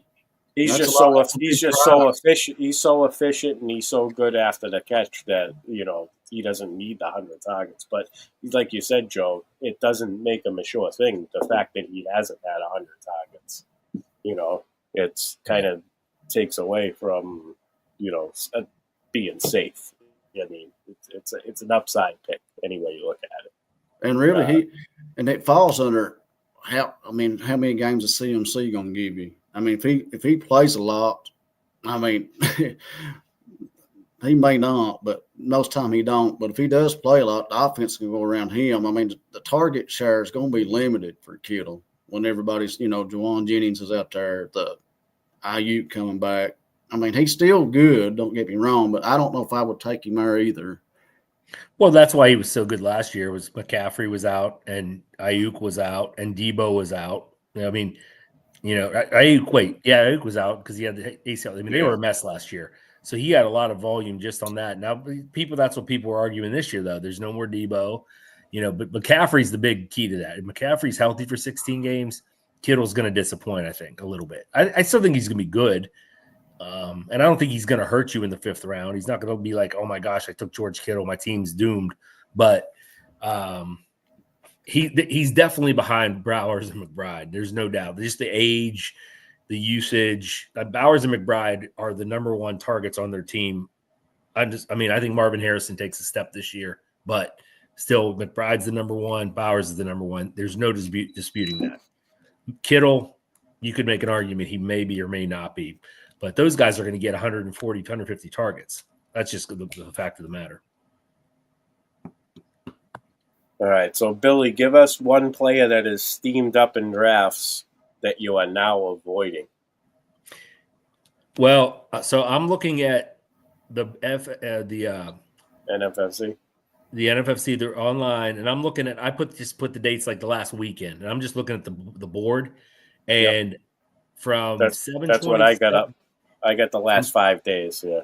Okay, I have from 727 to 8-4 in the online championship, and the 36th player, which is 312 off the board, is Xavier Worthy. And you took my guy. I can't click him there. Now, if he falls to the end of the 4th, I'll consider it. I can't click him there. I just can't do it because Rice is coming back. And if Kelsey's there, and it's just there's too much. Worthy was decent. Well, I mean, he wasn't even decent last year during the regular season all much. He was okay. But it was because Rice was gone. Rice comes back, it affects Kelsey. It affects everything. So I can't jump on him. I'll be honest with you, Rashee Rice right now I think is too high as well. I really do, because we don't know. And if he gets 6 games, like we said, that's going to be a dismal pick because he's 4-4. So what's that, pick 40? Same thing. Pick 40 is not going to pay off if he's out for 6 games. Even if he's out for 4, I mean, 4. And, the thing I think about is if he's out for 4 games, he still has Denver twice. And I say Denver because of Patrick Surtain. And they'll put Surtain on Rice, and he'll lock him up. So there's 2 more games you got to deal with. And it's just too much. So I like Rice. I don't, Rice at the late 4th, early 5th. Sure. If nothing else is grabbing your eye, sure. But not at the beginning of the 4th round. Joey, what about you? Who you got steaming up that you don't want any part of because they steamed up even further? It's a hard question, Joey. It is a hard question. Billy took my guy, so I'm over here scrolling the list for another That's what I'm looking at. I'm like, well, I think Worthy was. That's a good pick because you don't know what he's going to do. He's talented, but I think I found one when it's my turn. Joe, you want me to go first? You can. Yeah, go ahead and go first. All right. For me, I'm worried about where Emeka Buka is going. I love him. I think he's going to be a beast early on. I don't think Godwin's going to be ready. And then even when Godwin is ready, I think they're going to bring him along slowly. And Ibuka is going to be the primary beneficiary of this early on. Here's where I have a problem with Ibuka. He's going in some drafts as early as pick 62, which is back end early. So he's going early round 6. Earlier in draft season, he was going 8th round, Billy, 9th round, 8th, 9th round. 8th and 9th. I got a lot of 8th and 9th round shares of him. Okay, so this poses a problem for me because those teams had the luxury of getting him that late, and now if they can use him early, and then if Godwin comes back and down the stretch, I think Tampa Bay wants Godwin healthy for the stretch run in the playoffs. And I think they will lean on him when that time comes. And I think it's going to hurt Ibuka down the stretch. And so if you're drafting him, I think you need a backup plan for the second half of the season or the stretch run. There is a range of outcomes where Godwin never is completely healthy, and Ibuka will be just fine. But you're talking, 6th round pick now. There's tons of good players in that range, running backs and wide receivers that I would prefer. I mean, Stephon Diggs is going later. Caleb Johnson is going later. Travis Hunt is going later. Ricky Pearsall is going in that range, and we'll talk about Ricky Pearsall in a little bit. But there's just better options, I think, for your team long term. I mean, you could, if you're taking Ibuka there, you better draft properly and make sure that you have insulation in the event when Godwin comes back and Mike Evans is healthy and Bucky Irvin and Rashad White. Bucky Irvin's running the shit out of the ball, and Rashad White's finishing in the red zone and taking red zone attempts, and it's just he might become inconsistent down the stretch. And at the round 6 price, based on the fact that I know that there's plenty of teams, not just a handful, plenty of teams that have round 8, round 9 Ibuka insulated with the rest of the with those early round, with the 5th, 6th, 7th, 8th round picks that aren't Ibuka. It's just a disadvantage in my mind. So that's my pick, Ibuka. He might not be worth where he's going now. I'm going to answer this question. It's not really, I don't want to take the guy, but I don't know how to take him. And it's Travis Hunter. I mean, what's his role? I mean, I know he's going to play offense. I know he's going to play a little defense, but I mean, you could really miss out on a good player by not taking him. But what role is he going to have? I don't know. I mean, that offense is going to be good, a little bit better, should be. I mean, you still don't know what Lawrence is going to be. Hopefully he can be better. But Travis Hunter scares me a little bit, not knowing how much offense is he going to play or how much defense. I think he'll play probably more offense than he does defense, but he scares me a little bit. I mean, he could be a league winner type player down in there, because if you go back and look at Brian Thomas in the playoffs schedule, he's got Surtain, Sauce Gardner. I can't remember the other one, but he's got 2 hard matchups. So Hunter could be really good. And he scares me a little bit. I don't know what you all think about him. But where he's going now is, I think it's fair. Mm-hmm. He's kind of like the guy I'll take there if he's, I want a receiver and there's nobody else around that really catches my eye. I'll take Travis Hunter. That's kind of the way I look at him. Right now, I don't know. I see the upside. I think if you told me he was strictly going to be offense 100%, my biggest fear is he's going to get hurt. But he's pretty dynamic, man. He's special. He's a special player. I mean, obviously, and from everything I hear, he's got he's got a motor. He just doesn't stop. He doesn't get tired. Everything else. Now, on Sundays, if teams are running him, I think you guys probably heard about Travis Kelce saying, when we play him, we would just run fly routes and have him run a guy just keep wearing him out, running him down the field. So when he gets on offense, he's tired. But from what I hear, the guy doesn't get tired. So maybe he's just built different. So we'll see. Would he be your flex, Billy, when you're taking him? Is he your wide receiver 4 or 5? Well, he goes in the 6. So, yeah, I mean, especially if you're building a team where you're if you kind of wait on quarterback and tight end and you have 2 running backs maybe and 4, he'd be my 4th receiver. I've done that on a bunch of teams. Yeah. And I think that's decent. I'm willing to gamble with that.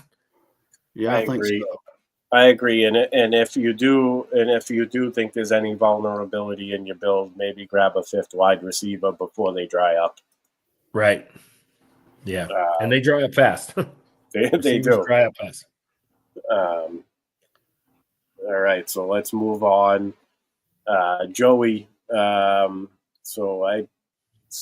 give us a player that has fallen in drafts that you are now buying the dip, that player that you might not have initially been on based on where they were going earlier, but now they've dipped a little bit. Give us a player that you're in on. Well, he's not really dipped a whole lot, but I think with the Khalil Shakir injury, I think I would probably pull up Keon Coleman just a little bit, maybe. I mean, somebody's going to have to catch Josh Allen's passes. I mean, it's going to be Kincaid or Coleman. So I kind of like see what Coleman can offer this year, to be honest with you. Because, I mean, somebody's going to have to emerge. A high ankle sprain this early, it's going to be tough to them. You can re-injure those pretty easy. So I think Keon Coleman, I kind of like him a little bit this year. He's going at wide receiver 98. He was actually going later than that earlier. So he's a player who's steamed up. So maybe you didn't understand the question, Joe, but that's all right. Yeah. Nonetheless, Keon Coleman is still a player that you can get from beyond back in the round 7, late round 8.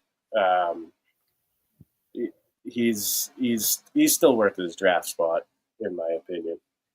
Like you said, Joe, the injury that Shakir has is one that typically lingers unless you really, really take like an extended amount of time off. Shakir relies on his yards after catch. He was 3rd in the NFL last year behind Jamar Chase and DJ Moore. So for him to have a bad wheel, it does worry me a little bit about him. Somebody's, like you said, somebody's got to step up in that offense as a pass catcher, whether it be Keon Coleman, Dalton Kincaid, or did they have Josh Palmer? Elijah Moore's been getting hurt, so I don't know how I feel about Elijah Moore. Ever since that one big year he had as a Jet where he flashed, and it was up the Jets too, which and then he goes to other teams and he just can't put it together. He can't stay healthy. So I'm in on Keon Coleman. Billy, how about you? A guy that's going later that you're buying the dip on right now. Well, can I give you 2? Yeah. I did say 2, but I wasn't sure. They're kind of the same player for me, and they go in the same exact range. And I would take them as a 4, as a wide receiver 4 only. It's both Chris Godwin or Jawan Jennings, and I'm talking like late 7th. Sometimes they fall into the 8th. I think that's an appropriate spot for both those guys. They're both are banged up right now. Jennings has the contract issue too, that he's supposedly all that stuff. But I still think they both were going like mid-6th for a while, early mid-6th in drafts. And I think late 7th is solid for both those guys. And I would take either one of them if they fell to me in the 7th. There's a lot of players, there's a lot of players that have fallen mightily, like Jonnu. Well, I don't want to spoil yours, Joe. You can say who you want, but I got Jonnu, and I've been taking Jonnu in round 12. I'm in on round 12, Jonnu, 100%. Yeah, but like Mixon and Judkins obviously, we know why, but Mixon's one who I have 0 shares, which is crazy because I loved him last year, and he was great up till about week 13 last year, 14, and then he was terrible in the playoffs. But I loved him for a while, but this year I just can't get on it. The foot, I think this is going to be way worse than people think it's going to be. I think it's going to come out later. Oh, he's out for the first 6-8 weeks or something. And I think Houston has a real problem at running back right now because I think they're going to have to bring somebody in because the reports on Chubb are not good. And look, I love Nick Chubb, the player. When he was in his prime, he was fantastic.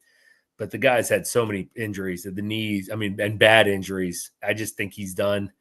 And, Woody Marks is interesting, but I think they're going to have to bring in a bell cow. They're going to bring in somebody who can carry the load for them, because I think the mixed news could turn bad.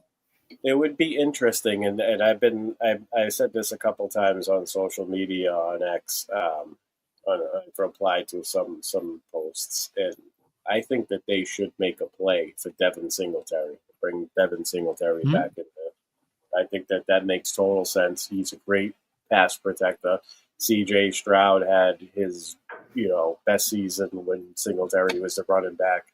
He had, a handful of 100-yard games, rushing yard games, and, he's underrated as an NFL running back. I'm not saying he's going to be a fantasy star, but I think that it'll help that team immensely, because we know their offensive line isn't that great. We know C.J. Stroud has struggled because of it. We know that they have 2 rookie wide receivers, Nick and Nico. And I'm in on both of the rookie wide receivers, specifically Jaden Higgins. I know you are too, Billy. You've been picking him. But it still could provide inconsistency as far as an NFL perspective goes. The team could struggle. I've heard Rashad White, these are just rumors, and Travis Etienne were 2 names I've heard possibly going to Houston. Maybe if Houston could offer some sort of a deal, which Travis Etienne makes sense if they really like Tank Bigsby, and they have Tootin there now. Yeah, right.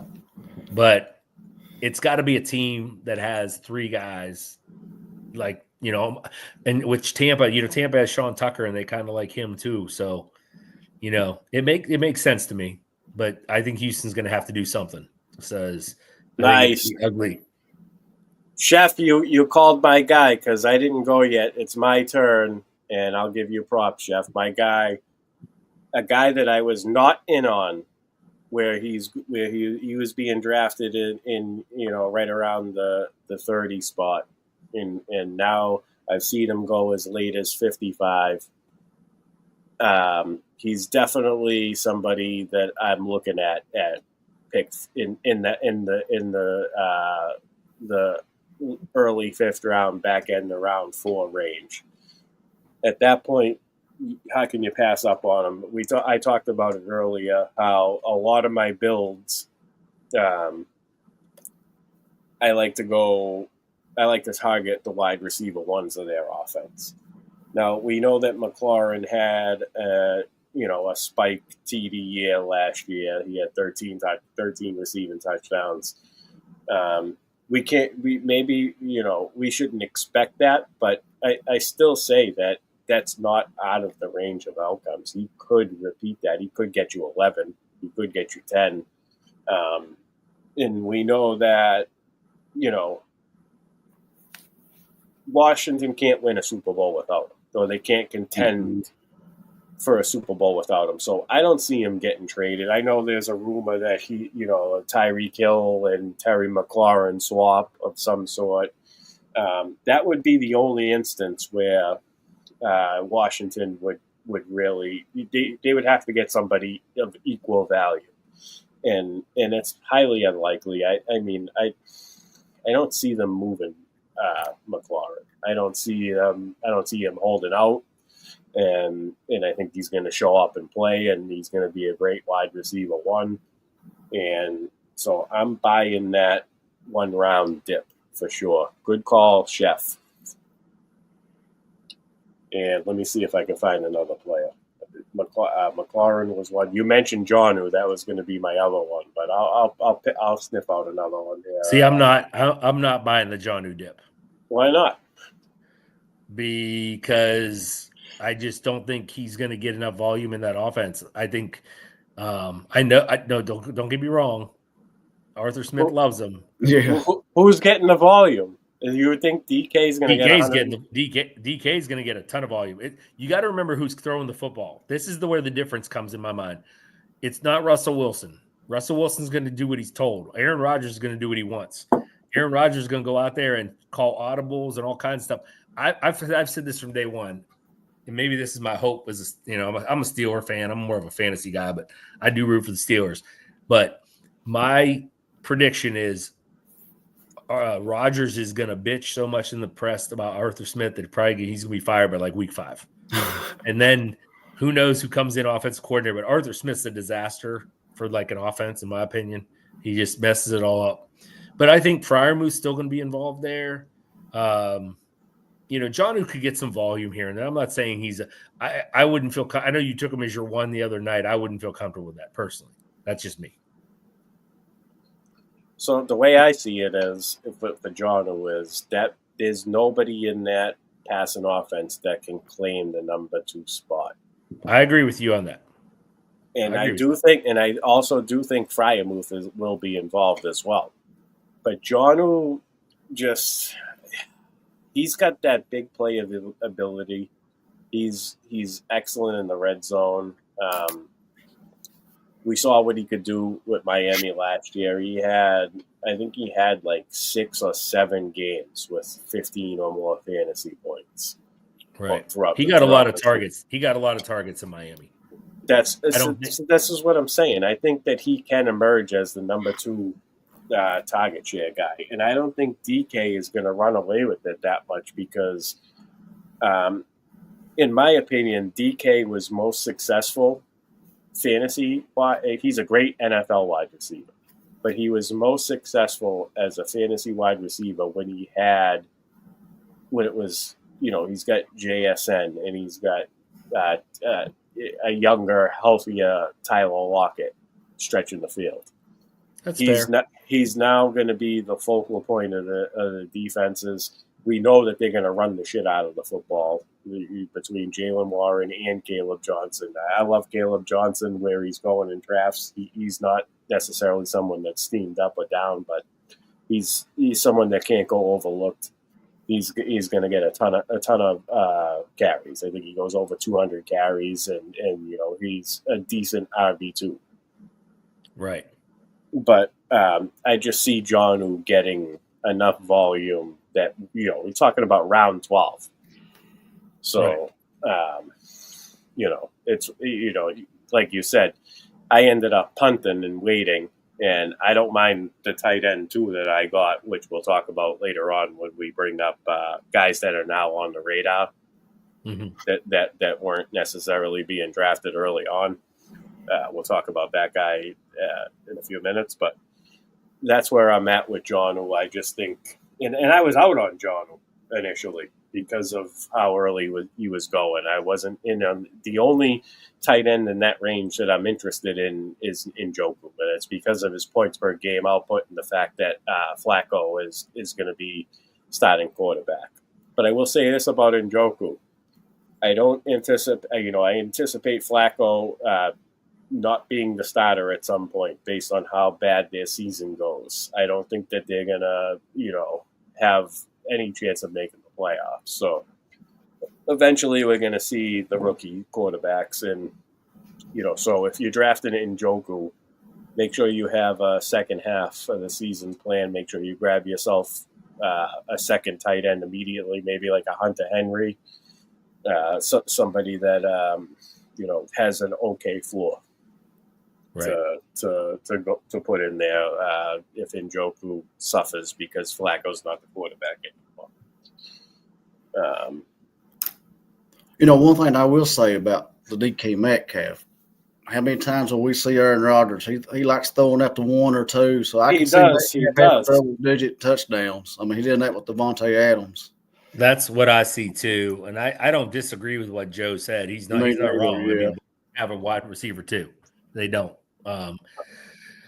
But I just don't think DK is that elite that he's going to give us a Devontae Adams type of season or a Garrett Wilson even.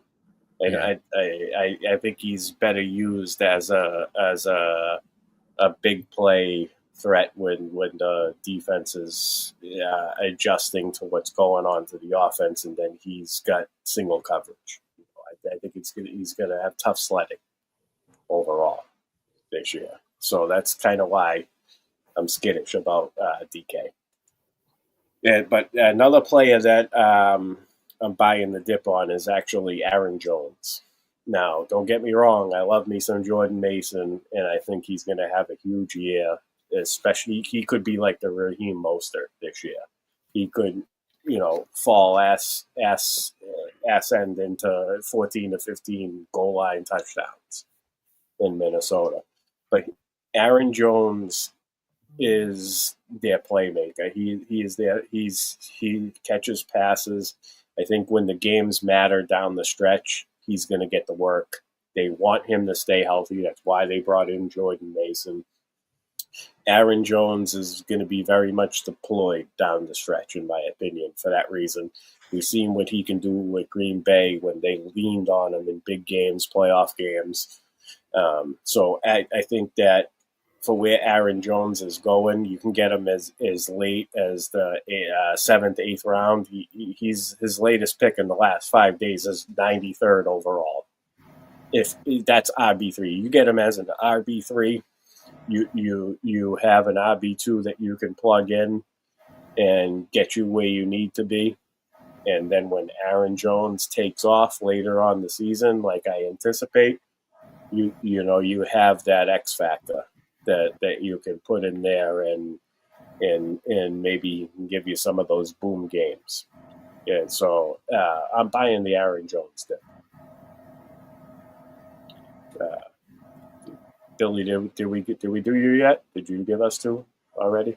Yeah, I gave you Juwan Jennings and Godwin. Yeah, that's right. Juwan Jennings is a good one. I took him. I did a running back heavy build, and I ended up getting Juwan Jennings, like you said, I think it was the 8th round as my wide receiver 3, and I kind of feel good about that. Yeah, I think I did DJ Moore, Zay Flowers, and then Juwan Jennings to pair with a good running back room. I think I did Gibbs, Chase Brown, and Burrow.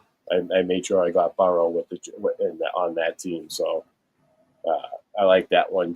Joey, who do you got for guys that are falling? You can give me 1, 2, whatever you got up your sleeve. I'm sitting here looking at ADP right now. Did we take them all on you? Or we may have taken them all already. Yeah, I think you have. You took them all. This is a tricky question because it's like guys that are dipping. There's a reason they're dipping. Nobody wants them. So, for the most part, that's why it's a tough question. It is a tough question. There's really nobody else for me. I mean, you all cover that pretty good right there. I like the same guys you all do. All right, Joe. So we'll start you off on this category. Give us 1 or 2 players that were going undrafted or unnoticed up until camp news that are now on your radar. Late round picks, obviously. Well, I would say they're going undrafted, but I guess one of the bigger movers has to be, probably Jaden Blue. From Dallas. He's going to probably start steaming up. And then I did that changed everything. I had him wrote down. I like Lambert Smith from Chargers late, but now I think that's out the window now. But I would say Blue from Dallas. He's going to start moving up some. No, he was going drafted. Most of these players are going drafted for the most part. But all right, so Jaden Blue's your Dallas running back of choice. Yeah, obviously. Yeah. All right. Billy, who you got that's now on the radar in August? Well, I think it has to be for me only because you're hearing so much buzz out of camp about him, and I really had no interest in him because I thought maybe he was going to be the 3, but now he might be the 1. Is Tank Bigsby? I'm not. That's a good one. Yeah. I just don't have much of him. I got a couple shares here and there, but he wasn't on my radar at all because I was like, okay, it's going to be either Etienne or Tootin. Well, then Tootin pulled the hamstring. He had the fumbling issues. And I like Travis Etienne. I think he's a good running back. I still think he's solid. And I think in the end, he comes out. But so, yeah. I would say that would be my first guy. I have a few of them I wrote down, but he's definitely the one. Nice. All right, I'll give one, and it's the tight end that I mentioned earlier, Jatavian Sanders. I think he's going forgotten about. He started to really flash last year, and then he got a head injury and head and neck injury, and his season kind of took a tailspin. So I like him a lot. My biggest concern with him is, so we know Dave Canales loves to run the football, so they're going to run the football with Chuba, and now you add Tet. The word out of the camp, Xavier Legette looks great. You still have Thielen. A lot of mouths to feed there. That's the only thing I don't like about Jatavian. But I liked him last year when he came out. I thought this guy could be great. And they did start using him towards the end of the year before he got hurt. But I think there's just adding Tet. Now you got that big target at the end zone. I think it could take away from him, but I get it. I understand. I think Chiga Konkwa is another one too at the tight end zone. Again, you're looking at a guy, you like to get tight ends that could be like top 2 receiving options on their team. And, so John, does, going back to what you're saying, John, who maybe makes sense, getting those guys that could be the number 2 target on their team. And Chig he kind of fills that role too, because, after Ridley, what is there in Tennessee? Yeah. I kind of like Jalen Naylor a little bit. Yeah. Early on, he should be very good. He's going to gain some steam. He's going to Joe. Yeah, he's, like I said, with Jefferson banged up a little bit, but he's going to be fine. Hawkinson, Naylor's going to fill in that probably while he's out. Addison's out. He's been in that offense too, so I like Naylor a little bit. Yeah, that's good. He's familiar. Nice. Steve's hyping up Roman Wilson. I can't say I'm in on him. He's an injury waiting to happen, in my opinion. He's undersized. He's underneath. He's a slot. He's more of a slot wide receiver. I think he got very lucky. I think at Michigan, because they ran the ball so much, when they did throw, teams were so shocked he was wide open so many times. And he would, he's a great run after the catch guy. He catches it in stride, and he kind of reminds you of McConkey a little bit, but he's not McConkey. I guess the best way to say it. I would love to see him come to fruition and be the guy there. I don't know if it'll happen. There's been good talk about Calvin Austin, to be honest with you, and I think Calvin Austin has a role. Like he's a role player. He's not a guy who's going to get volume, but Calvin Austin's a guy like on a flea flicker or something. He's got some wheels, so he can get downfield quick. So Pittsburgh's, who knows? They could be a mess. They could be a mess on passing offense. We'll see. As long as we'll see what Rodgers does. I don't want him to go into a cave week 6 or something and go for like 6 weeks or something.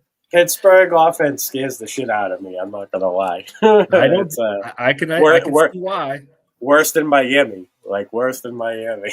Well, it's funny because I don't know if you saw the quote the DK said. He said it's the best defense he's ever seen. And their defense is good. Steeler defense is legit. Like they have every all 3 layers. They got the line, they got rushers on the line, they got good linebackers. And now adding Ramsey, I don't know what he has left. But with Joey Porter Jr. back there too, it should make the whole unit better. Not it's not a single. Exactly. Yeah. It could be a nasty unit. And the thing about Pittsburgh, and I'm thinking as I'm saying all this, I'm thinking maybe DK isn't the best pick there, the 4-1. Maybe you're right there, Joe. Could be right about that. I still think he's going to get volume because of Aaron Rodgers, but regardless, Pittsburgh does like to win games 13-10. Mm-hmm. They're fine with that. They'll grind it out on you. They're going to win 13-10 and they're fine. They'll kick Boswell 6 field goals and beat you 18-14 or something.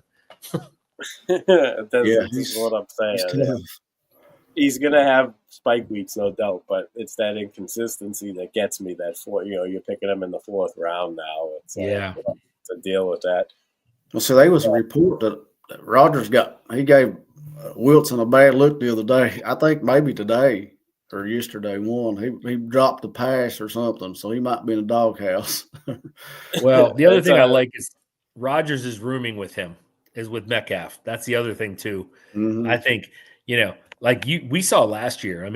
It was just baffling to me. And Devontae still had it going, but when Devontae came to the Jets, Garrett Wilson was like he was like the side piece now. There was nothing. I'm like, come on, man, this guy, you're talking Garrett Wilson's talented. This isn't some like joke receiver. And he kind of got pushed to the back burner, which, whatever. The point is, Rodgers has his guys he likes, and he's going to target them. So it wouldn't shock me if DK has 150 targets this year. But what does he do with them? Who knows?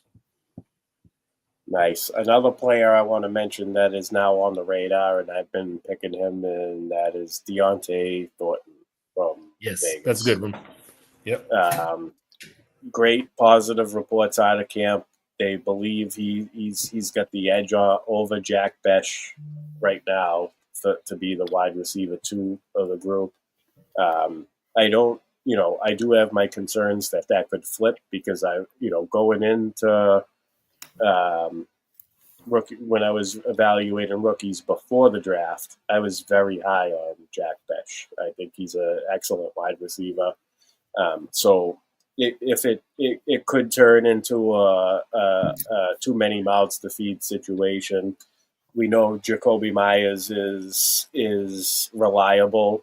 I will say this, though, being a New England guy and just how much I know Jacoby struggled with it early on in his career, is he has an injury history, and he's kind of avoided that the last couple of years. So I don't like to predict injury, but if I like to account for it. So if Jacoby were to miss time, Deontay Thornton now moves up the totem pole again, and Besh becomes, now it's between them two, and you're talking, somebody that you might be able to flex.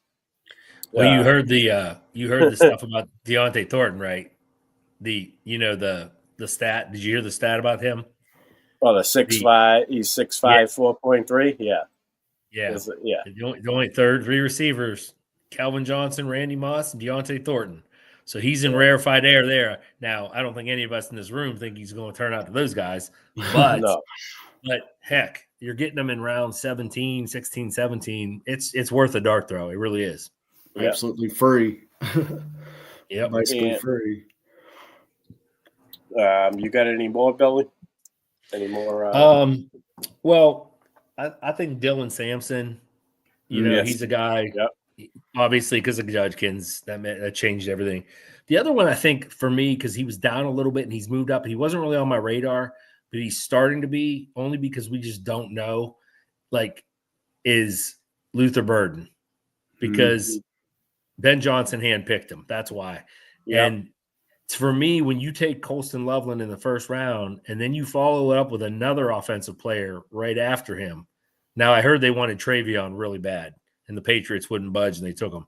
But regardless, that's Luther Burden. If he's in the slot a lot, he could be somebody. That Bears offense could be very good. And, DJ Moore's the alpha there, no doubt. And Rome's getting rave reviews too. And Colson's getting good reviews now that he's back on the field. So there's a lot of mouths to feed there too. Yeah, I like Loveland a lot too. Yeah, I heard a thing about him. Apparently, when he had surgery after the season was over, he wasn't allowed to lift or something for like weeks, 6 weeks or something. So I guess when he went to the combine, he was weaker. He just didn't have his body structure. And then after that, he got back in the gym, and now he's all jacked up. But I've seen some camp stuff with him, and he's going to be a problem for sure in a good way. I think so too. I mean, Ben Johnson. He features a tight end. He did in Detroit, so I don't see why he won't in Chicago. He's almost a must-have player toward the. Well, and the thing is, I don't know if y'all on Twitter, if you saw the Ben Johnson thing where they were asking him about who they asked him who's going to be, the way they worded the question, it was like, who are the veterans that are going to be solid here? And he said DJ Moore, Rome Odunze, and Cole Kmet. Well, the reason, but you didn't hear that part when they said that. So people think Cole Kmet's going to be the star. That's not what it is. As he said, who are the veterans? Colston Loveland's not a veteran. He's a rookie. Right. So it's like you got to take. I mean, you guys know Twitter can be. You got to be careful what you're looking at. Yeah, like Ja'Cory Krosky-Merritt. I like him. I really do. I think he's solid. But my goodness, the hype on him is getting out of control right now. It's like and we do this every year. Like, I don't know if y'all remember Darwin Thompson. Oh, yeah. For the Chiefs. Remember how that got out of hand and how he was going to like the 7th round. And I think he had 37 carries all year. How about Zamir White? There's another one. Oh, Zamir White. Yeah. There's always guys that get like flushed up. I'm going way back here, but I remember Felix Jones when he was a Cowboy. Everybody wanted Felix, and he was a bust. And God, what was the first year I played in NFFC? It was in 2000. Oh, it was Chris Brown. He played for the Titans. And he had this big, huge run in preseason. It was like a 60-yard run, and everybody vaulted him up like 2 rounds. And he was a bust. He was inconsistent. So you got to be careful. You got to come in with your whatever you came in with. Like, I don't do any of my stuff until after the draft's over because things change so much then. But you come in with your conceptions on things, you got to keep those. And you change things based on injury, of course, and everything else, or if it's like really looking bad. But you can't, you can't just like buy into all these players all the time. It gets out of hand. The hype just gets crazy. Yeah, first preseason touchdown, it's over with for whoever scored. That's like Lambert Smith. I'm sure he got. Yeah. He's going to move up until Keenan Allen signed. Until Keenan Allen, now he probably won't. But yeah, I hear you. Yeah. Right, I got one more for you, and it's running back Jordan James from San Fran. Garendo just recently picked up an injury. We do know that San Fran's RB3 spot, for some reason, has reduced fantasy football players for us. Garendo being one of them. And now we're looking at Jordan James. We know CMC is always an injury risk. It's a great offense to have a running back in if he gets an opportunity.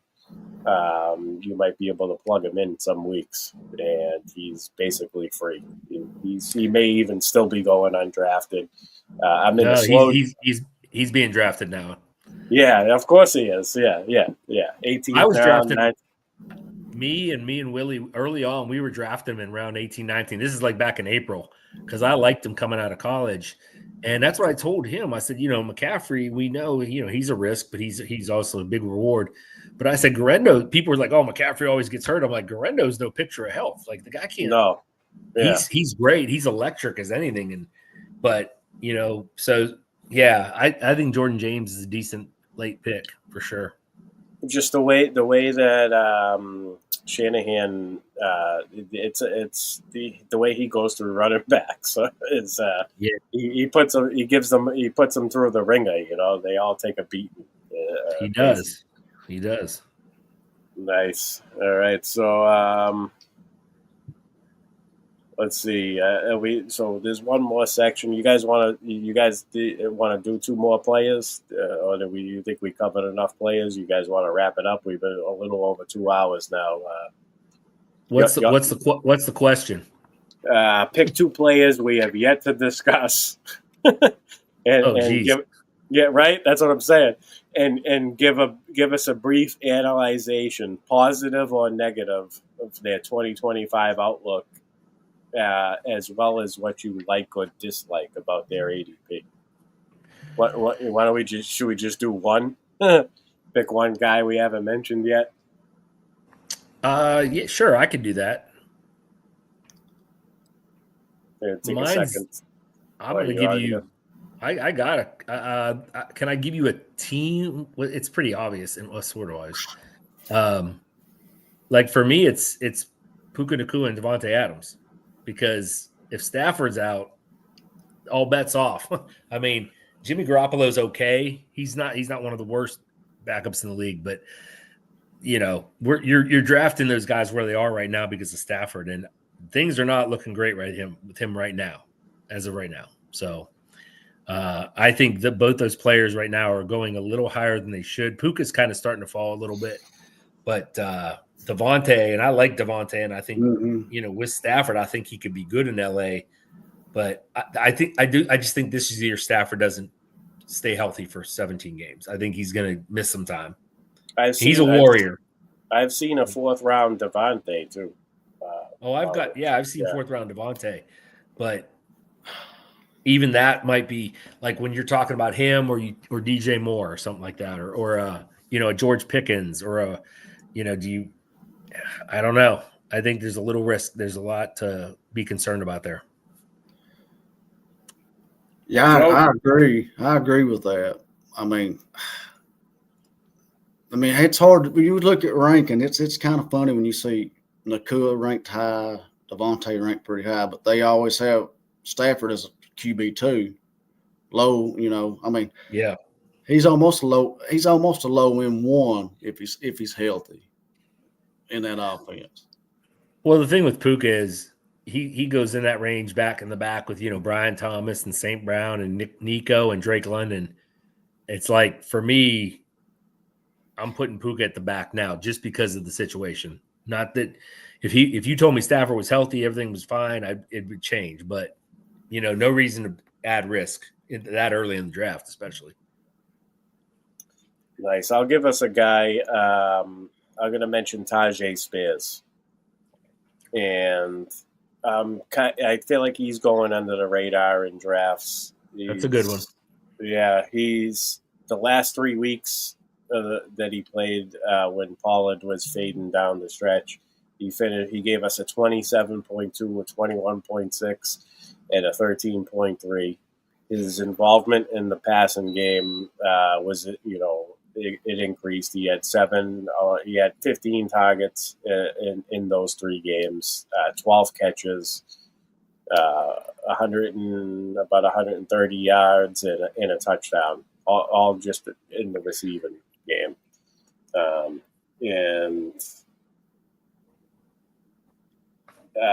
It was against Cincinnati, Indianapolis, and Jacksonville. So, Indianapolis has a pretty good D. Jacksonville, Cincinnati, not so much. But I just think he flashed. Tony Pollard's getting a little bit older. We know that he cannot be a workhorse back. He was fine for a few weeks last year, but as the offense kind of started to sputtering in general and going, decreasing production as the season went on. Defenses started to focus in on him. And I just think that, there's positive reports with Cam Ward. The offense has, outside of Calvin Ridley, we don't know what they have for pass catchers other than Chig. I know we mentioned Chig as emerging as a possible number 2 target, but I think that Tajay Spears is somebody that we should be paying attention to. We haven't mentioned him. Let's see where he's going. He's got an ADP of 108 in the last 5 days. He's gone as early as 99 and as late as 116, so that's pretty consistent. He's hovering, right around the 8th, 9th round. I'm looking at late 9th on here. Yeah, late 9th. Good.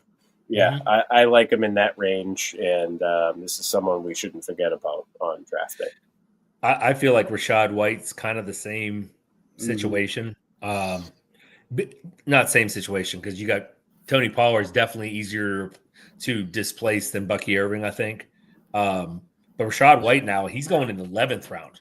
And, this is a guy, again, he if you look at his stats last year, I think if I remember correctly, I got to look this up. He was like in points wise, I think he was running back 24 last year. It was the quietest running back 24 you ever see. I wish NFFC labeled their number, like they numbered their running backs. Who'd you say it was? Rachaad White. He had 202 points. He had 202 points last year. Yep. He isn't going away in the red zone either. He has a big red zone presence, in my opinion. And Bucky's a very good receiver. But Rachaad White's an excellent receiver. He's fantastic. So he's had over 50 catches every year he's played. Yeah, I think he's another one who's going under the radar. I love getting him as like a running back 4. I think it's a guy in a pinch you could throw into your lineup, hope he falls in the end zone, gets a few catches, gets you double-digit points. Bucky Irving had 229 and Rachaad White had 202. That's a lot of points from 2 running backs. Right, but it's a lot closer than where they go. That's my point. Yes, and, absolutely. And Bucky, he clears, no doubt in my mind, he clears the eye test. He's fantastic. I love everything about him. But if there's somebody in the second round that I could see busting, it could be him. It could be Bucky Irving, believe it or not. I agree. I've been saying that since May. He's April, May, June, early best ball. He's got to be the worst second round pick there is. It doesn't make him. It doesn't mean he's a bad player. I hate the ADP. I don't hate the player. I hate the ADP. It's just so. Well, you got to look at and you got to look at all those guys in that. Like, so you got Jonathan Taylor, doesn't really have any competition behind him. You got Josh Jacobs. Marshawn Lloyd is the new Deshaun Foster. If you remember him from Carolina, I used to call him Mr. Glass. Like, he couldn't stay healthy. He could never stay healthy. That's Marshawn Lloyd now. And then you got who's the one I'm missing? When you got Chase Brown, he has no competition in the second round. So Bucky, I consider Rachaad White some competition. Like, he's somebody that you'd have to, you might have to be a little concerned about taking some decent snaps away from. Like, my second round pick, I want a guy who's getting the load. I want him getting the whole thing. I don't want to have to worry about him getting pulled at the goal line or not catching passes or whatever. Right. I agree. And if he does get the high volume, I worry about his durability and wearing down. And then Rachaad White, So it's kind of a double-edged sword, in my opinion. Obviously, he's going to produce when he's healthy and he's getting all the touches. But like you said, it's the second round, so you got to pick. If you got to pick somebody who's going to be a second round bust, he just sticks out to me based on the other names there, like his AJ Brown, his Lad McConkey, Garrett Wilson. Those guys aren't busting, I don't think. No. Brock Bowers, Josh Jacobs. Josh Jacobs is, like you said, is getting 20 to 25 carries and a handful of targets, every game. There's no doubt about that. Joe, you got anybody you want to discuss? Yeah, the one player I like a lot, because I talked about Bo Nix, but I like Marvin Mims where he goes. He's played hot down the stretch too. He's picked 121 from last 5. That's where he's going. So I like to see that wide receiver too. Yeah, my boy Willie Miles, he loves Marvin Mims, and I loved him his rookie year, and he was there you go. Look at that, you're a man, Joe. He jumped on. I loved him his rookie year, and he was a disaster for me. Disaster. But last year he had moments last year, and there was a lot of Pat Bryant talk early on. I still think Mims is the guy. I think Mims he should be the 2 in the offense, and that's a good call, Joey. I like that. And then Ingram, he probably steps in there. I don't know Harvey. Is he pretty good pass catching running back, or is he decent? Or Harvey? Yeah, is he pretty? Yeah, he's fantastic. Yeah, that's what I'm saying. I like Nix. I like that offense. I do. Harvey out of passes. He's got a Alvin Kamara comparisons. Yeah. The thing is, and I've said this for a while, and how long can he stay healthy? J.K. Dobbins. I think J.K. Dobbins is a very good receiver. Like, I've seen him do some great things at Ohio State, Baltimore when he was there. I think he's very underrated as a receiver. The problem with J.K. Dobbins is, you want to talk about somebody we know is not playing 17 games, it's probably him. But I think he's a very good running back. For Denver, and if Sean Payton, he's going to use both those guys if he has them, and he'll use Jaleel McLaughlin too. Yep. So, and Denver's a sneaky team this year because they got a good defense, good offensive line. They're a sneaky team for sure. They have. So Javonte Williams had 77. It's either 77 or 79. I don't remember off the top of my head. Targets. So there's a lot of vacated targets in that offense. Well, the catch I think though is Ingram's going to take a bunch of those that the running backs got, because the running backs got a ton last year because they didn't have any other options.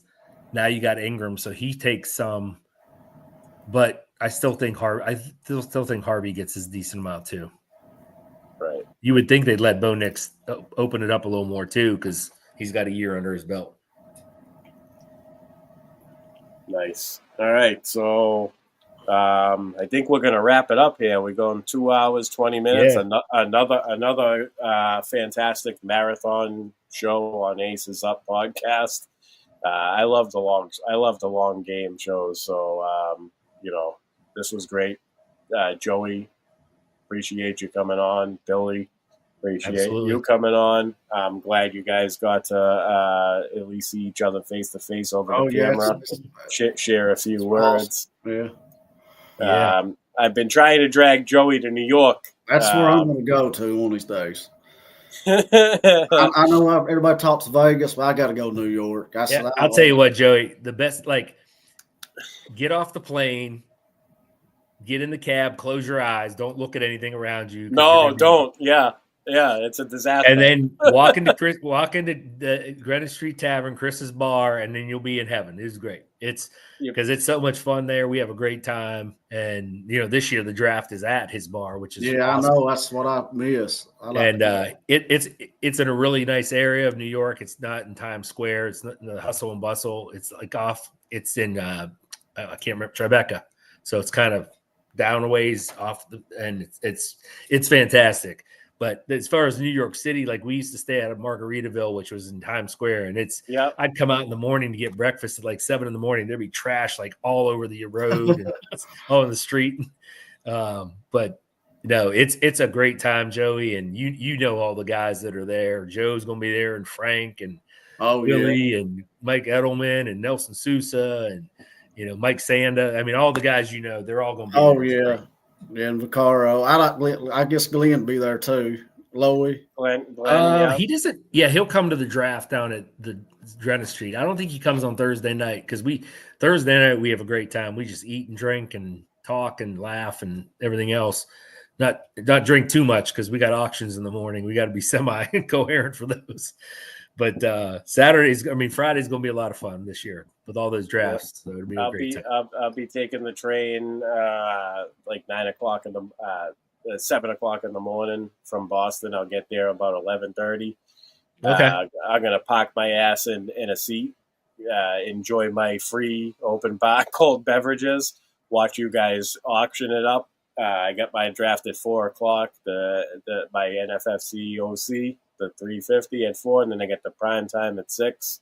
Yeah. And it's going to be hard for me to leave and go back on that train. And I'm looking into canceling it. I didn't do a hotel room, but I don't know. Maybe Chris will let me sleep in a booth. I guess. Yeah, because you don't want to miss the Superman, the New York Super. No. I know. What time is that? That's at 9 o'clock, or is that 8? Probably 8 o'clock. 8 o'clock. 8 o'clock. Is Sirius XM doing it again? I believe so. I haven't heard, but I'm pretty sure they are. That's what I sit and watch the draft board. I sat there after I realized whose draft spots is what, I sat there. I can't kind of keep up with it. And the great thing about that draft is, that's different from the prime times and stuff like that. Is the best thing about that draft is it's a contained draft. It's 12. It's not a overall contest. So who cares what ADP is? Get your guys. Get your guys where you want them, because ADP, you kind of throw it out the window in that draft, because it doesn't matter that, it's like a Buka, going in the 8th, 9th, and you're taking them in the 6th. If you like a Buka, take them in the 4th. Who cares? Whatever. Right. So it's wild. It's like the wild, wild west, man. And it's a blast. And there is no dead money in that room. I can tell you that right now. Yeah. Everybody's sharp. Everybody. That's got to be, in my opinion, the toughest draft there is. The players. I agree. The players that are in that draft are just insane. Frank, that's what I gauge. It's such a tough. It's like so many good players that Theo and Nelson Sousa have to split a team. They because of how hard it is to get in that league. You know what I mean? Yeah. So that's like my second prime time I won. I gauged it off that super draft. First time Billy told me to take Devontae Adams, so I did, and I won it. And then 23, I think Chris Vaccaro had the 10th pick that year in a super, and he took CD Lamb. So I was at 8. I said, I'm going to take CD Lamb that year. I said, I'm just going to build it around him. I said, he likes him for some reason. So I took him, and I won my primetime league. There you go. So I gauged drafts after that super, my big ones. I don't try to copy none of you guys, but I like to see what they're thinking. Oh, I mean, you want to know where the sharp money's at. That's it, Joe. I agree. Hey, I totally I'm not gonna sit here and lie to you. Like, I keep an eye on everybody's what they're doing. Like, people, I respect their opinions and I see what they're doing. Because a lot of times, if you're somebody who thinks you can't learn from other people, you're lost. It's just like in life in itself. If anything, you think you're that good at something, and like you can learn from everybody. And there's a lot of times there's been players that I've been out on, and I see some very sharp people I respect taking that guy. And I'm like thinking maybe I missed the boat on, maybe I'm missing something here, and it makes you reevaluate. So I think there's nothing wrong with that. Yeah, I agree. And like I said, one of my favorite things about the NFFC is guys like you, Billy, even Joey, learn so much from each other just by observing what our trends, what we do, and then just talking on a daily basis, sharing thoughts. Iron sharpens iron. That's people don't just throw that saying around for no reason. It's true, right? 100%. I just think that that's the beauty of it all. And really. One bad thing is after you start winning a certain way, you really don't want to change how you draft. I know you're supposed to whatever the draft gives you, but once you learn a certain way, like hero RB or zero RB, you feel comfortable. That don't mean you're going to win like that every year. But. Yeah, last year zero RB didn't do too hot because the running backs were you wanted the running backs last year at the beginning. Yeah, the last couple of years I felt that way. The running backs. Yeah, last year it was really pronounced, like because the receivers got hurt last year, and it changed things up, and the running backs stayed healthy. So and that's the beauty of this game is we just don't know every year what's going to happen. Is it going to be the running backs going for you? Going to be the receivers? We know that a top running back or receiver, if you get the number one overall, that's a pretty good start to your team. If you get one of the overall guys, and that's why people want the top picks. They want Jamar, they want Bijan, they want Gibbs, whatever. CD, I guess you could throw in there too. That's why the people do want those early picks. Oh yeah, build it around one guy. Nice. All right, Joey, tell the people where they can find you, man, on X. I'm on X, 12_Brown. I don't really post nothing. I just sit and watch. I just see whatever else is saying.